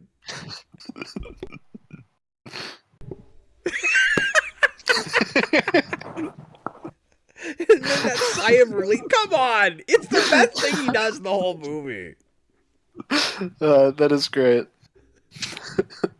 And like the timing of it. This is a masterclass in comedic timing. Mm-hmm. And again, in playing a comedic role where you simultaneously know exactly what you're in, but the character is playing it completely straight. Mm-hmm. Oh, of course. Nick Angel himself is not comedic. You know, something, yeah, exactly. And like, he has a sense of humor, but that's not the same thing. Mm-hmm. That's a great shot. When he's running toward the castle. Mm-hmm. That was really nice. That's yeah. a bit we could have lingered on a little bit longer. And then he vaulted over that fence. Good job, Simon Pegg. Pretty sure that was you. Good job. Oh, you got to live it up. You got to vault over fences and eat ice cream. And fences at a castle, no less. Mm-hmm. What more could you ask for in a role? Creepy walkie-talkie cabal. The NWA. I can't believe we're already at the walkie-talkie cabal. This is moving so fast. And you know, this is a device that I often don't like, where we've got to go back and remind the audience of the stuff characters have said before while the main characters piece it together. Mm-hmm. I think partly because we're in a comedy and there's something like, you know, faintly amusing about that. It works more for me here than it does in other stuff. But also, again, it's been throwing so much at us that I kind of give it a pass. Yeah, it kind of works on two levels. A, satire, like you said, and then B, it's almost like it's showing off. Yeah. You know, where it's like, I bet you didn't realize we were this tight. Yeah, because I have to admit, I don't think I would piece enough of it together on a first viewing if I didn't have some of that. And like when he goes into the catacombs and gets the flashback lines from some of the bodies he's looking at, like I would not have put together some of these bodies go with these lines. So like I don't on paper want that stuff, but it's a, you know, if I want to think of it as a cheat, I think it's a necessary one in this case. Well, it's one of those things where you got to know when it's okay to break the rules, if that is a rule. It is a rule for me. It's not a hard and fast one. I mean, I've seen it done well, but yeah, I didn't. The greater good. The greater good. It's great how weird and creepy that is when you find out what the greater good means. Where it's just so that we can win best village.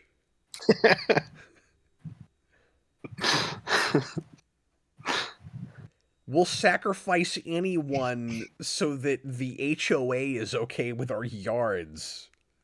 That's essentially what this is. It's so good.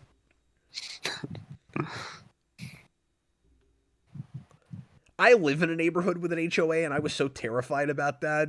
Luckily, they don't enforce things very much around here. But God, I was worried about it.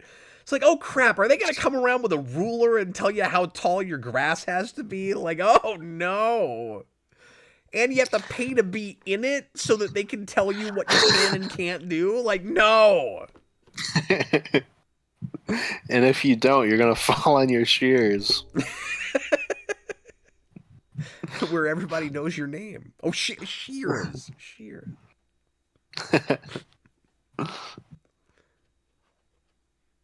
Sorry, this movie is making me Where feel everybody misspells punny. your name. Oh, that's right. Captain Login.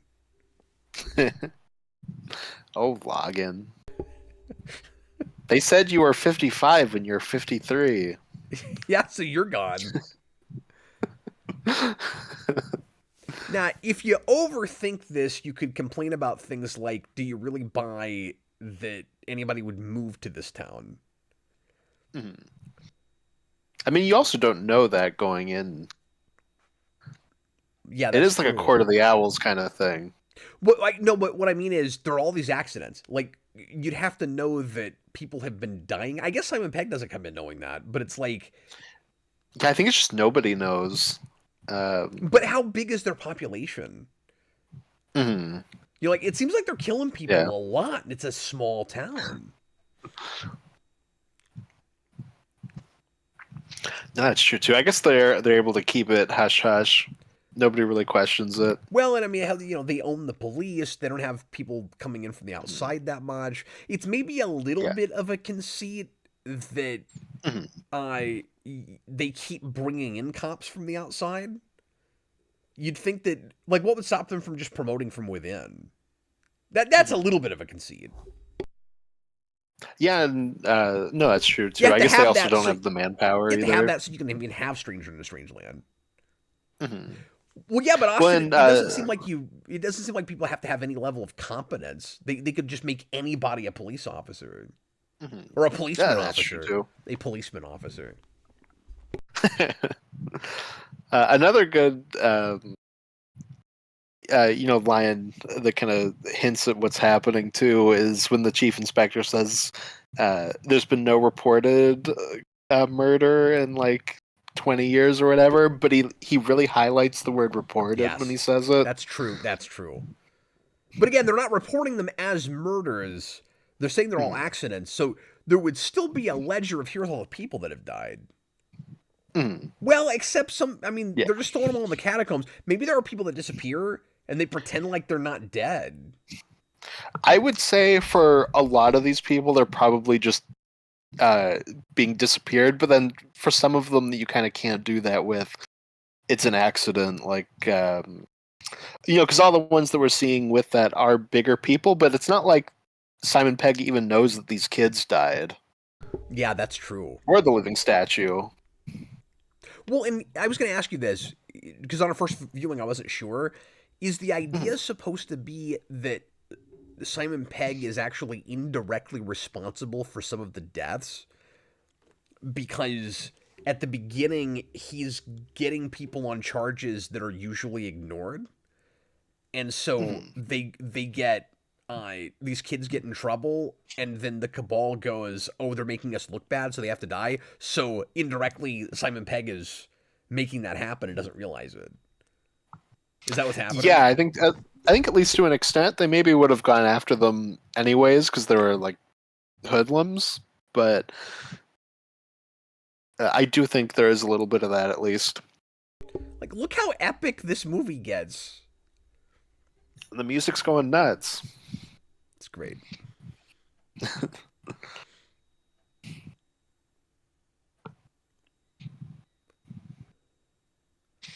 So when he drops here, he's pretending. Mm-hmm. Like, I don't think he thinks he's been stabbed, especially because we make a big deal out of he's been stabbed before, and he knows what that feels like. Yeah, he got stabbed by Peter Jackson. That's got to be an intense stab. See, it's weird. He's even pretending in the trunk. Once we know it's Peter Jackson that did it, we've buried what I thought was the lead of Santa Claus stabbed him. I mean, who would you rather be stabbed by, Santa or Peter Jackson? Both are pretty scary. Well, here you can have both. Mm-hmm. At the same time. That's true. Stone Gassman, it also heavily homages Monty Python. I would not agree with you if it wasn't a British movie. That's probably true.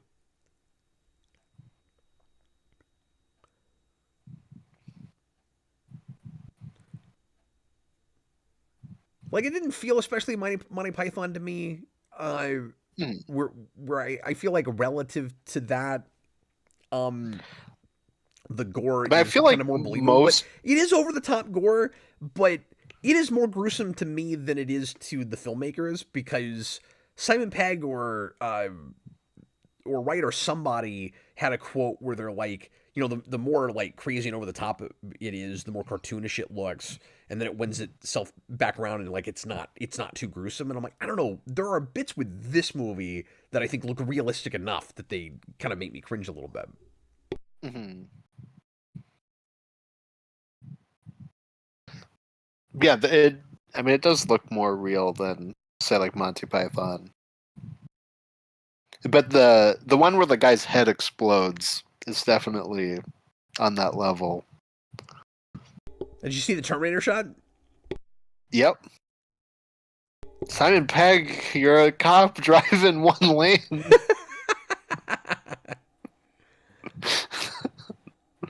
So I have a rule where if we ever have a camera pointed at the road in the dark like that, I have to bring up Terminator. It's a tradition. It's very important.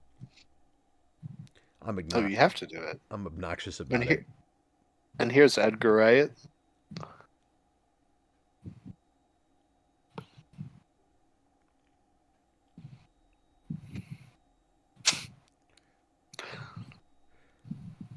Okay, you know what else is amusingly contrived? Those two movies that they just watched are sitting right next to each other.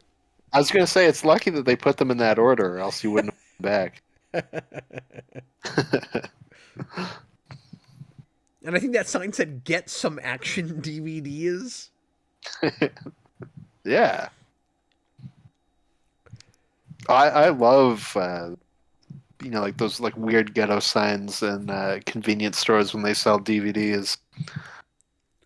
There's something, yeah, me too, especially dollar stores when you don't recognize any of the titles. Mm-hmm. We're about to get a payoff on the line. Everybody's armed here. Like who? Fathers and their mums. Oh yeah, I missed that one. That's true. Mm-hmm.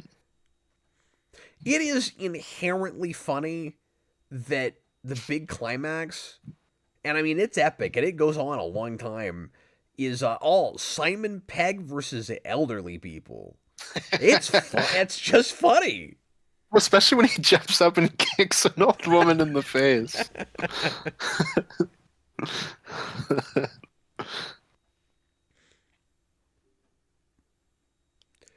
God, he loves the zoom ins.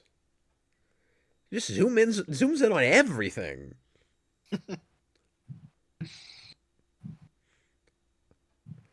So I did kind of think that the mine would blow up at some point, and then that's the most like kind of textbook setup payoff thing. Where the second you see it, it is. You're like, that's gonna come back. The way he sort of subverts it is he tries to make you think that all the action is totally done before he does it. Mm-hmm. Exactly. And he's already done the bad guy that you thought we'd taken out comes back thing, kind of. Mm-hmm. Not really, but like you take out the main guy, and then you've got like another one that comes back, and then at the very end there's a third one. So I think that's what he's trying to subvert there, is we've already done the second one, but here's another one. Yeah, exactly. And look, it's Batman on a horse, but now he has guns. When he's got his Robins. Can I ask you a question? If you want.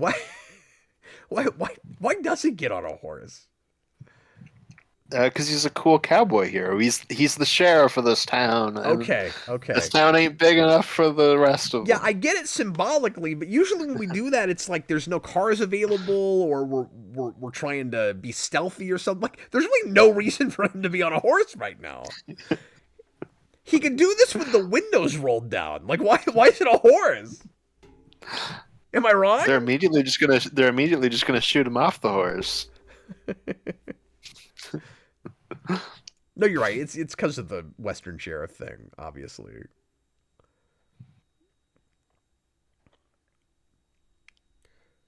And I just love the sheer amount of people in on this. Mm. One of the funniest things to me is, we'll get it here in a little bit, is when the priest gets shot and he says, Jesus Christ. Absolutely. The line delivery. I like that he does the thing where he like pulls the So guns good. out of his sleeves. That's also really funny to see a priest do. Okay, great, says he did just crash his car. Yeah, but he's got access to everything at the police station. He could just get another police car. This is a small enough town. They only have the one. There's one parked on the street right here. Yeah, that's the one. Oh, okay. Nick Frost was out. There was no car to take.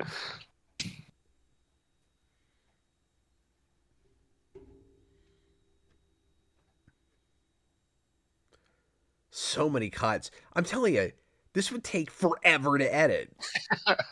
It'd be a pain in the ass, I'm sure. Think about the number of setups that you have to do for a shot that's only going to be on screen for a second or less.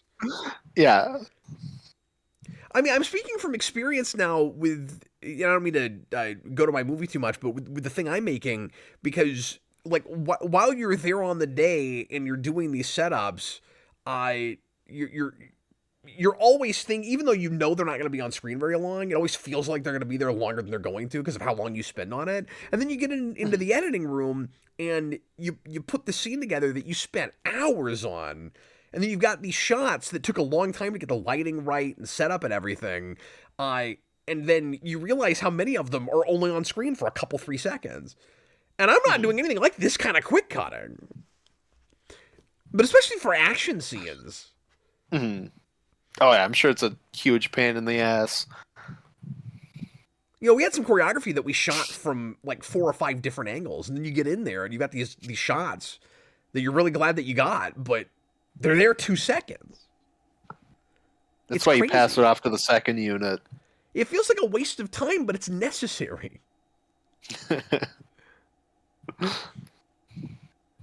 Yeah, my movie barely has a main unit. No, we know your film has 3 units. Come on now. I only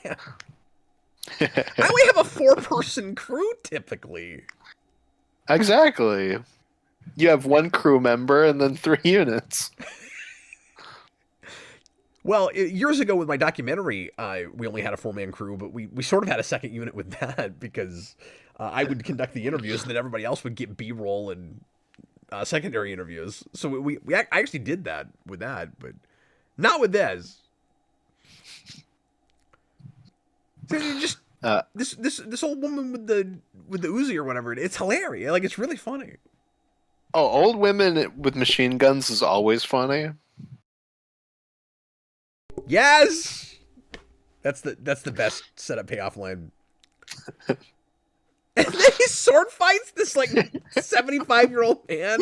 He's having like a sword fight. No, he's sword fighting Wilford Brimley. He's like, "You took my insulin from my diabetes. Give it back." Yeah. He comes up with his sword. He's like, "Check your blood sugar and check it often. Check your heart rate, because my sword's about to be in it." Oh, the way the priest has his arms outstretched, he's laying it on so thick. Mm-hmm. And then he pulls out his tiny guns.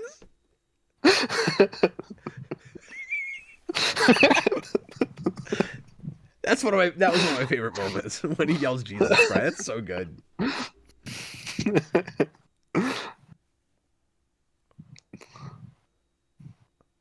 Like, how is this movie so sure of itself? Because I mean, it's taken some crazy, weird risks. Hmm. They had a vision. They knew exactly what they wanted. Yeah, like everybody gets it. And this maybe sounds awful, but you've got all these older actors that there's a good chance they're not going to get this material. Yeah.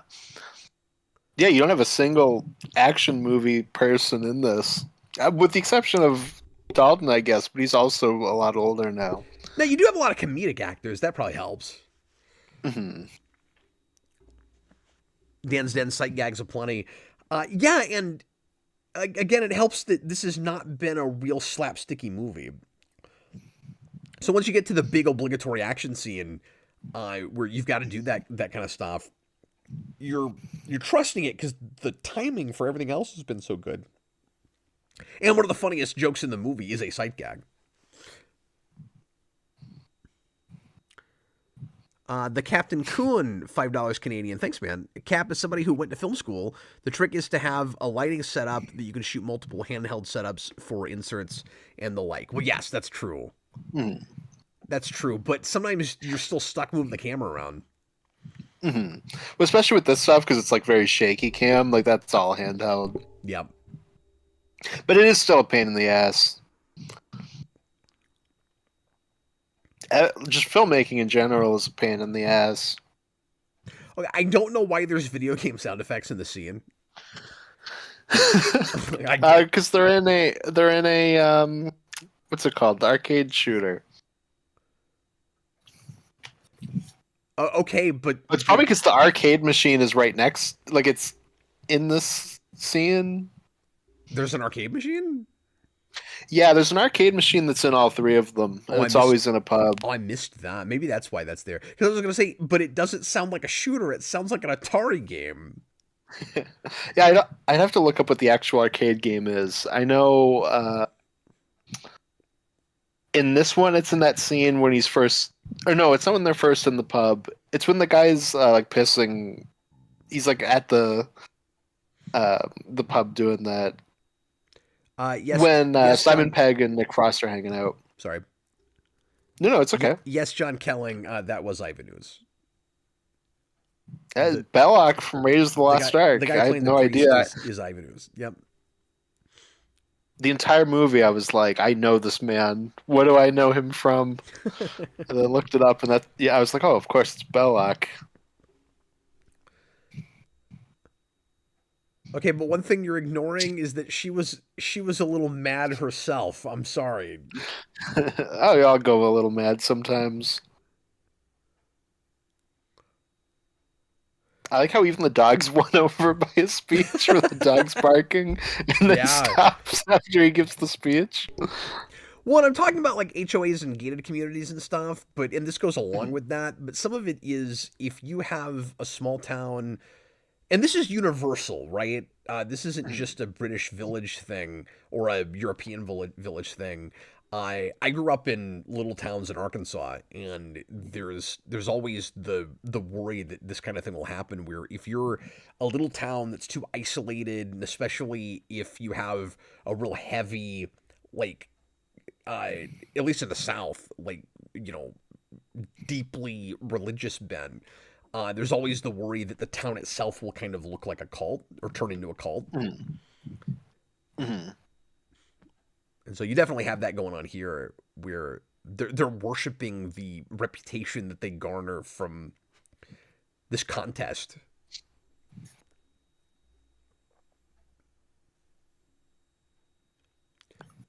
It's absurd, but it speaks to something real, which is why it resonates. Mm-hmm. And why it's funny, because the best comedy is just pointing out stuff that you recognize. Yeah, exactly. It's just your small town energy brought to its furthest extreme. Like, there's a good stand-up routine in all of this, right? Oh, sure. Like all the stuff. I hope that stand-up routine just ends with. Oh, stand-up routine ends with Jesus Christ. Jesus Christ. No, it ends with yarp. Narp? Narp? There he is. There's Yarp Man. Now he's got the like Kylo Ren tire tread on his face. That's true.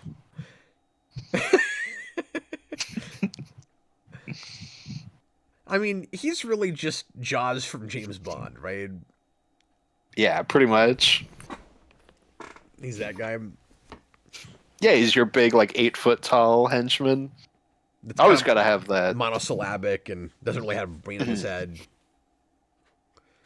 Jaws is maybe 5% smarter than this guy, but... Though, Jaws doesn't speak, unlike this guy. This guy can at least talk. I mean, he gets one line at the end. He doesn't speak at all? I forgot about that. He gets one line at the end of Moonraker, and it's really weird. But outside of that, no, he doesn't speak at all. So he only has one line more than the shark Jaws. Yeah. Well, and even that's debatable, because the shark roars in the fourth one. It might be the same amount of lines. There's a plug for Kellogg's Corn Flakes. It's the Cheerios from Superman the movie. And there's all the British chocolates in the background. I was going to say, they're in a grocery store, and there are a bunch more products, but we're holding on Kellogg's so much that it seems like that's the company that paid for product placement, and all the rest of this stuff we're having to zoom around real fast because we didn't pay for it. Yeah, there was like one shot where it was Coke, but blurry enough that you can't tell. You can't tell. Because you can't pay for all of that, but it's a grocery store, so you got to have stuff in the background, and it can't all be generic. Yeah, they're British. You could add some Lucasade. Well, and this isn't a set. They shot this in an actual grocery store. And actually, I don't know if you know this, but... there's some Haagen-Dazs there. Oh, cool. So there is some stuff that you can recognize, but it's not right in your face. So they probably didn't pay for that either. But anyway, Edgar Wright ended up shooting this in his own hometown. And oh, that's cool. And he had a job bagging groceries at this grocery store when he was younger. So he said when because they were going to shoot in another town that ended up declining, and so he was like, "Well, we'll shoot in my hometown. I love my hometown, but I also want to wreck it." I was going to say you must have had a lot of fun wrecking this. That's what he said. The sound effects guy. I love how intense that sound effect is, even though it's like a cheap plastic sign. I don't even know how much sense that makes. It's great. No, it sounded like she hit her with a like sledgehammer. That was like an Ivan Drago punch. So for the greater good is very like one of us, right? Absolutely.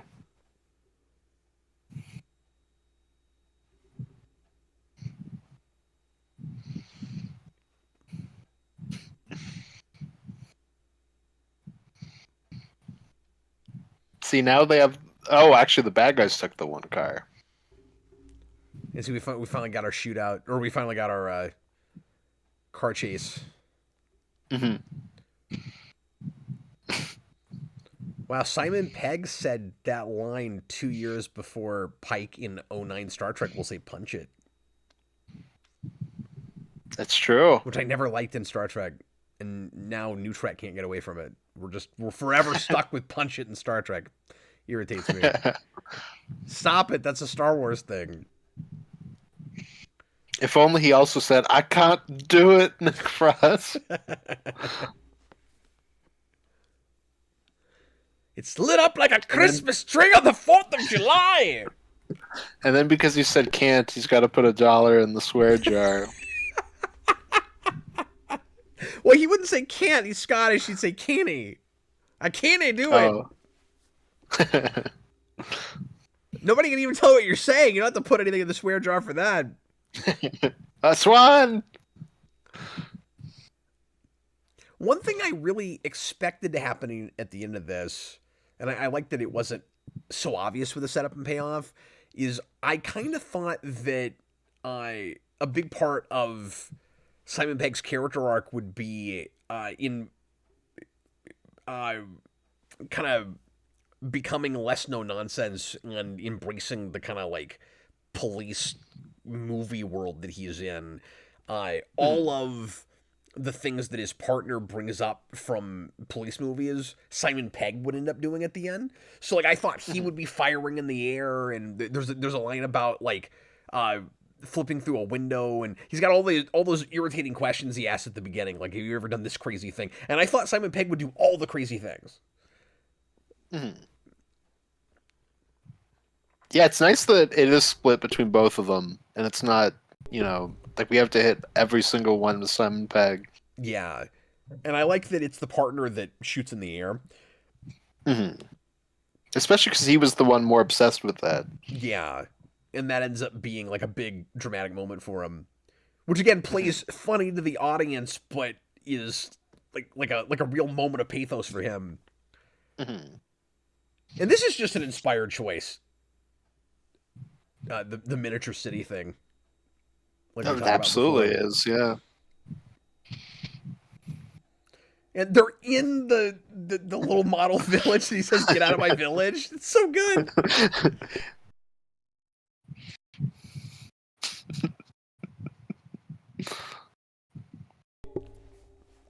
When his face, I hope that building he smashed through was his own store. Oh yeah, that'd be good. When his face goes through the spire here in a little bit, that is a very Smallville kind of shot.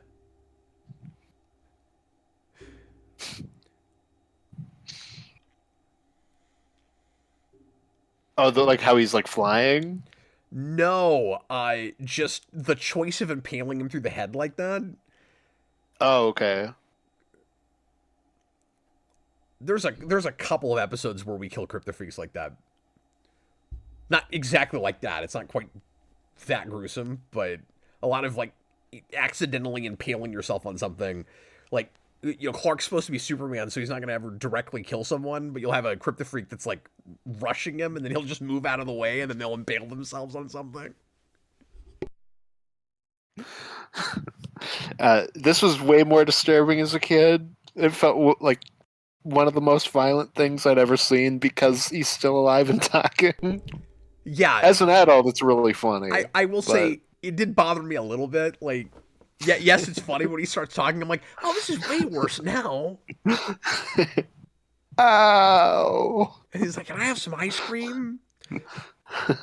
But I love that because it's like all these idiot, like, elderly cabal people are just children.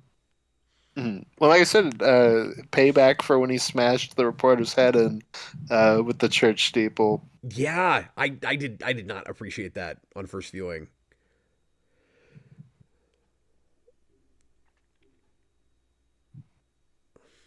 That and it was an accident. He tripped and fell on his own steeple. Oh, that's true. It was an actual accident. Yeah, he actually tripped and impaled himself. The swan thing is maybe kind of the obvious thing to do. Like, as soon as that's brought up earlier in the movie, I'm like, well, that swan's gonna kill someone. Oh, we got the Shane Black shot. I think that's also a shot in Bad Boys, that specific looking up at it thing. Oh, okay. Maybe that's why that's there then. But Shane Black's always got to have a helicopter shot. Oh, he loves his helicopters.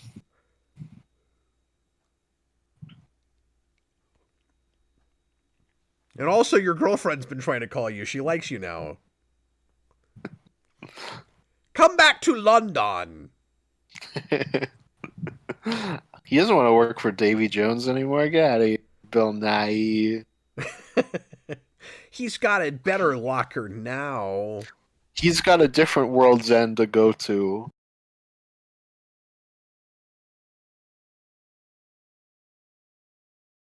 Everybody's going to jail.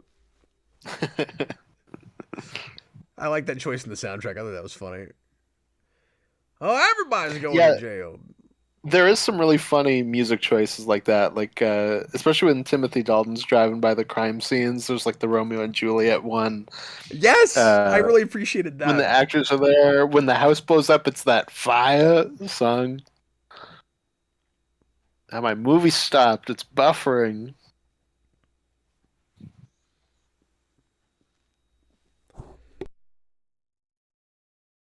Oh no. So, is Simon Pegg's character as politically correct as he is just because that's following the rules? Is that the idea?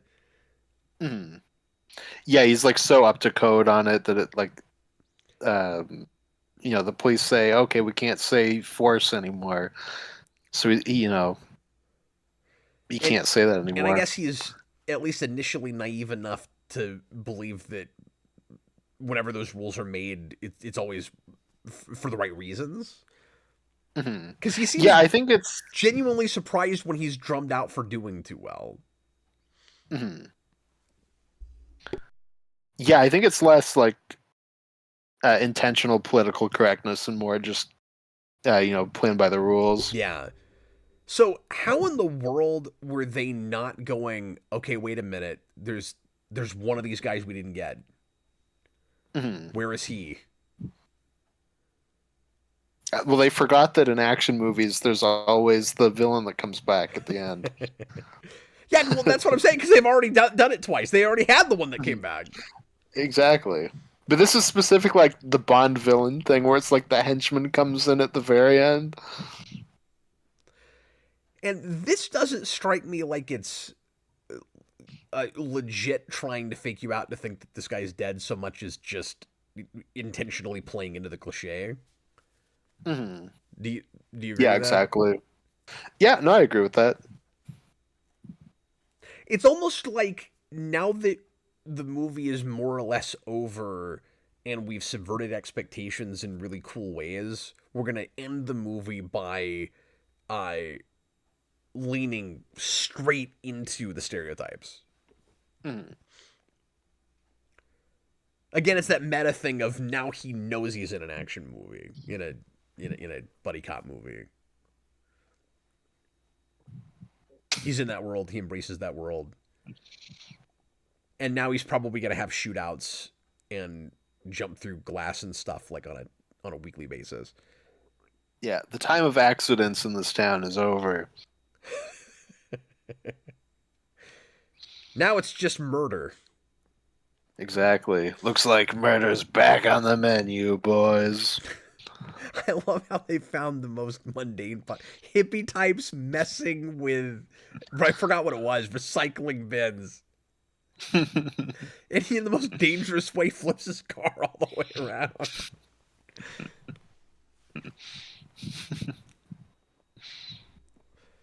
I don't even know if this is a good thing.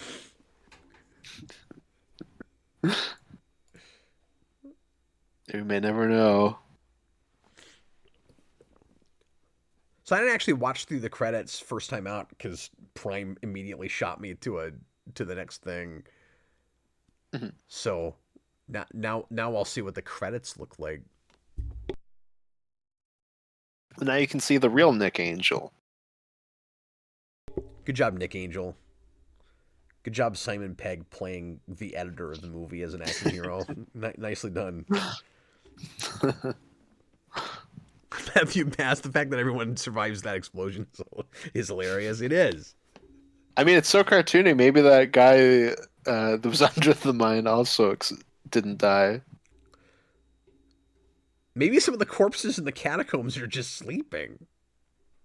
The living statue might be. That's true. The living statue thing is so funny. It's like there's these legitimate crimes that Simon Pegg is dealing with, and they're like the statue. Well, I like when it comes back at that first meeting where we first see the Cabal, and like we got to get to the real heart of the issues, the living statue. Yeah, and again, that should be your first tell that like something's really off. Hmm. But I guess the red herring is incompetence, right? Well, it's just that they're What's so mundane. There's nothing else happening. Yeah, well, yes, but they're ignoring actual things that really are happening, and like they're still relatively mundane. But there's people driving under the influence that they're ignoring, and there's, uh, children Underage drinking. getting drunk in pubs. Like, there's stuff. Yeah, that kind of stuff happens all the time in small towns, And so I think they're especially the playing. underage thing. Yeah, no, that's true. But I think they're trying to play it up to the audience. Like the real problem is just nobody cares. It's just incompetence. It's just apathy. Yeah.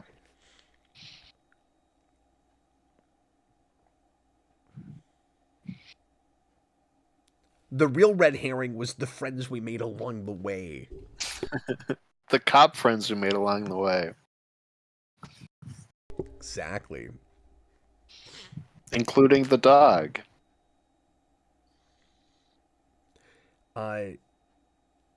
Yeah, when Simon Pegg grabs his partner and pulls the knife on him, I'm like, yeah, you're way too desperate at this point because nobody's gonna believe that you would actually do that.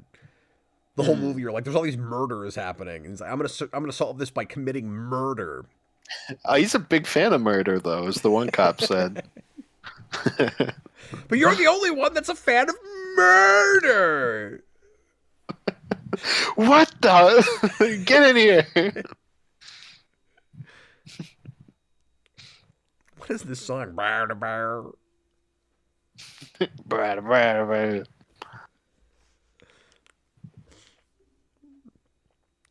So yeah, I'm definitely excited to look at these other movies now. Yeah, I'm excited to see what you think of the other two. We'll have to do some kind of a follow-up at some point. One of the songs in this film is called Sergeant Rock. Oh, crazy. That's cool. Did you know that you could have a hit song just by getting into a microphone and going... That's good to know. I should do that. Well, the times may be past. I mean, this was 19 years ago. Oh, now you got to do it. But you got to mumble.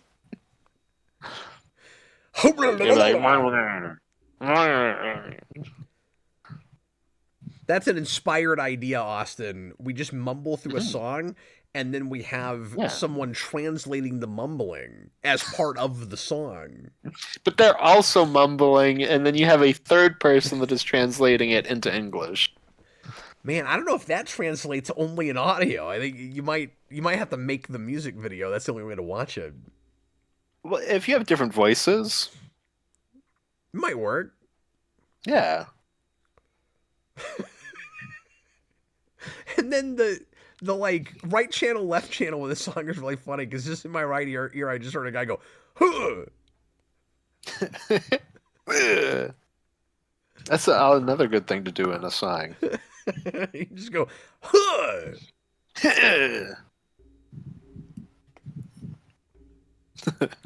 There it was again. Huh.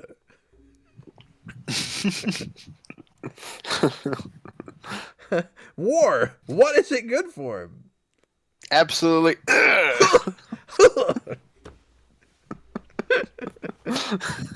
Good job, Universal Studios. You did it. You don't have much else going on right now, though. I don't know. That movie's great. I don't have a lot of complaints. The only complaint for you is they didn't say NARP enough. Robert, Lethal Weapon 3 trailer score is one of the songs listed in the credits. I missed that. That's a good one to pull from. That's great. I missed that too. I was too distracted by the Sergeant Rock song. Well, thanks to Matt Bat for requesting this. I thoroughly enjoyed it. I'm glad I finally got that under my belt. I'll definitely look at the other two. And hopefully down the road, Austin and I can come up with an excuse for talking about one or both of the others. It might definitely. be cool to do a show just talking about the three of these together, I guess. And that's a thing we could do. Yeah, I mean, they're interesting enough to compare and contrast. And we can discuss all of the fence jokes and rank them. We're going to rank the fence jokes.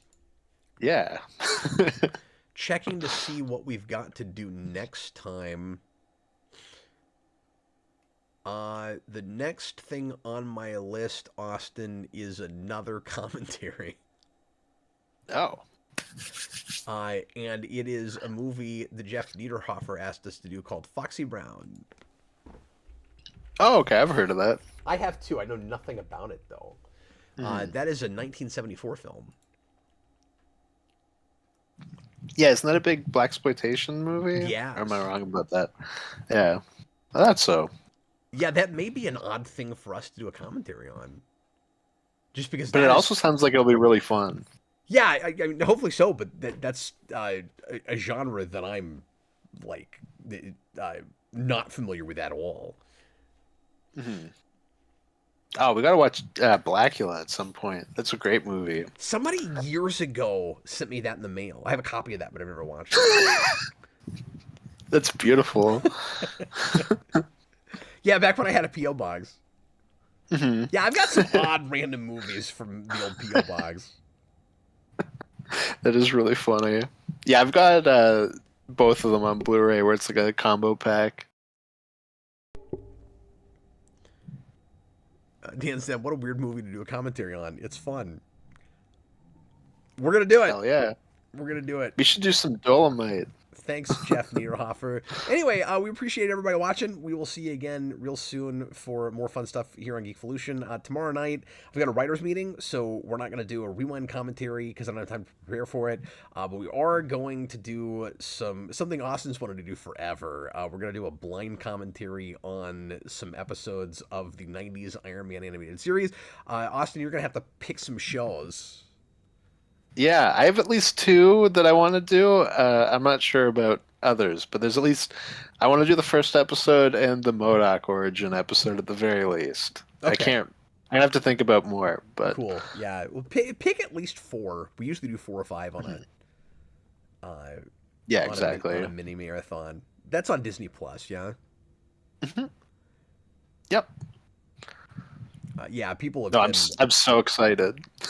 People have been excited about that and hoping we do it at some point. So, anyway, appreciate you guys. And Dan Steno, man, I had my review written for Dr. Mordred. Yeah, just wait a week. We'll be doing that next week. And sorry for the delay on it. We had to skip last week because I was going out of town. And then the policy now, because these writers' meetings always go late, is we're just not doing the rewind thing on those nights because it's too much for me to prepare for in the week, and I'm making everybody wait till 10:30 or 11 my time before we could even get started. So it's not working out. I actually forgot that we missed last week, but that's right. Yeah, we did. I kind of hate that. Sometimes we'll try to get it on a different night, and it just would not have worked out for me this week, but... Mm-hmm. It's all good. Anyway, we can wait for Dr. Mordred. The anticipation is building. It's so ridiculous. But I was just gonna say, I apologize for the lack of rewind commentaries this year so far. We've had some weird setbacks, just a lot of random, like, people in my house getting sick and having to go on unexpected trips and stuff like that. So hopefully we can get back to more or less weekly pretty quick, but we're doing what we can. Thanks for your patience, folks. We have a big one after Dr. Mordred. Dr. Mordred is one of the biggest ones, so it's weird to do 2 really big ones in a row. But yeah, it's so silly. But we do have a real big one for our 40th episode. So, and it's I didn't even realize it was the 40th. It's one some people have been begging for. So it'll be exciting for folks, I'm sure. Anyway, thanks for watching, guys. We'll see you again real soon. I was Captain Logan. This was Austin the Day Ghost. Austin, thanks for spending another late Thursday with me, buddy. No worries. I was glad to have an excuse to rewatch this. It was a lot of fun. It was a breeze to talk about. Now I also just want to watch the trilogy again. Yeah, I'll have to do that real soon. All right, later, folks. Bye, everybody. Yeah.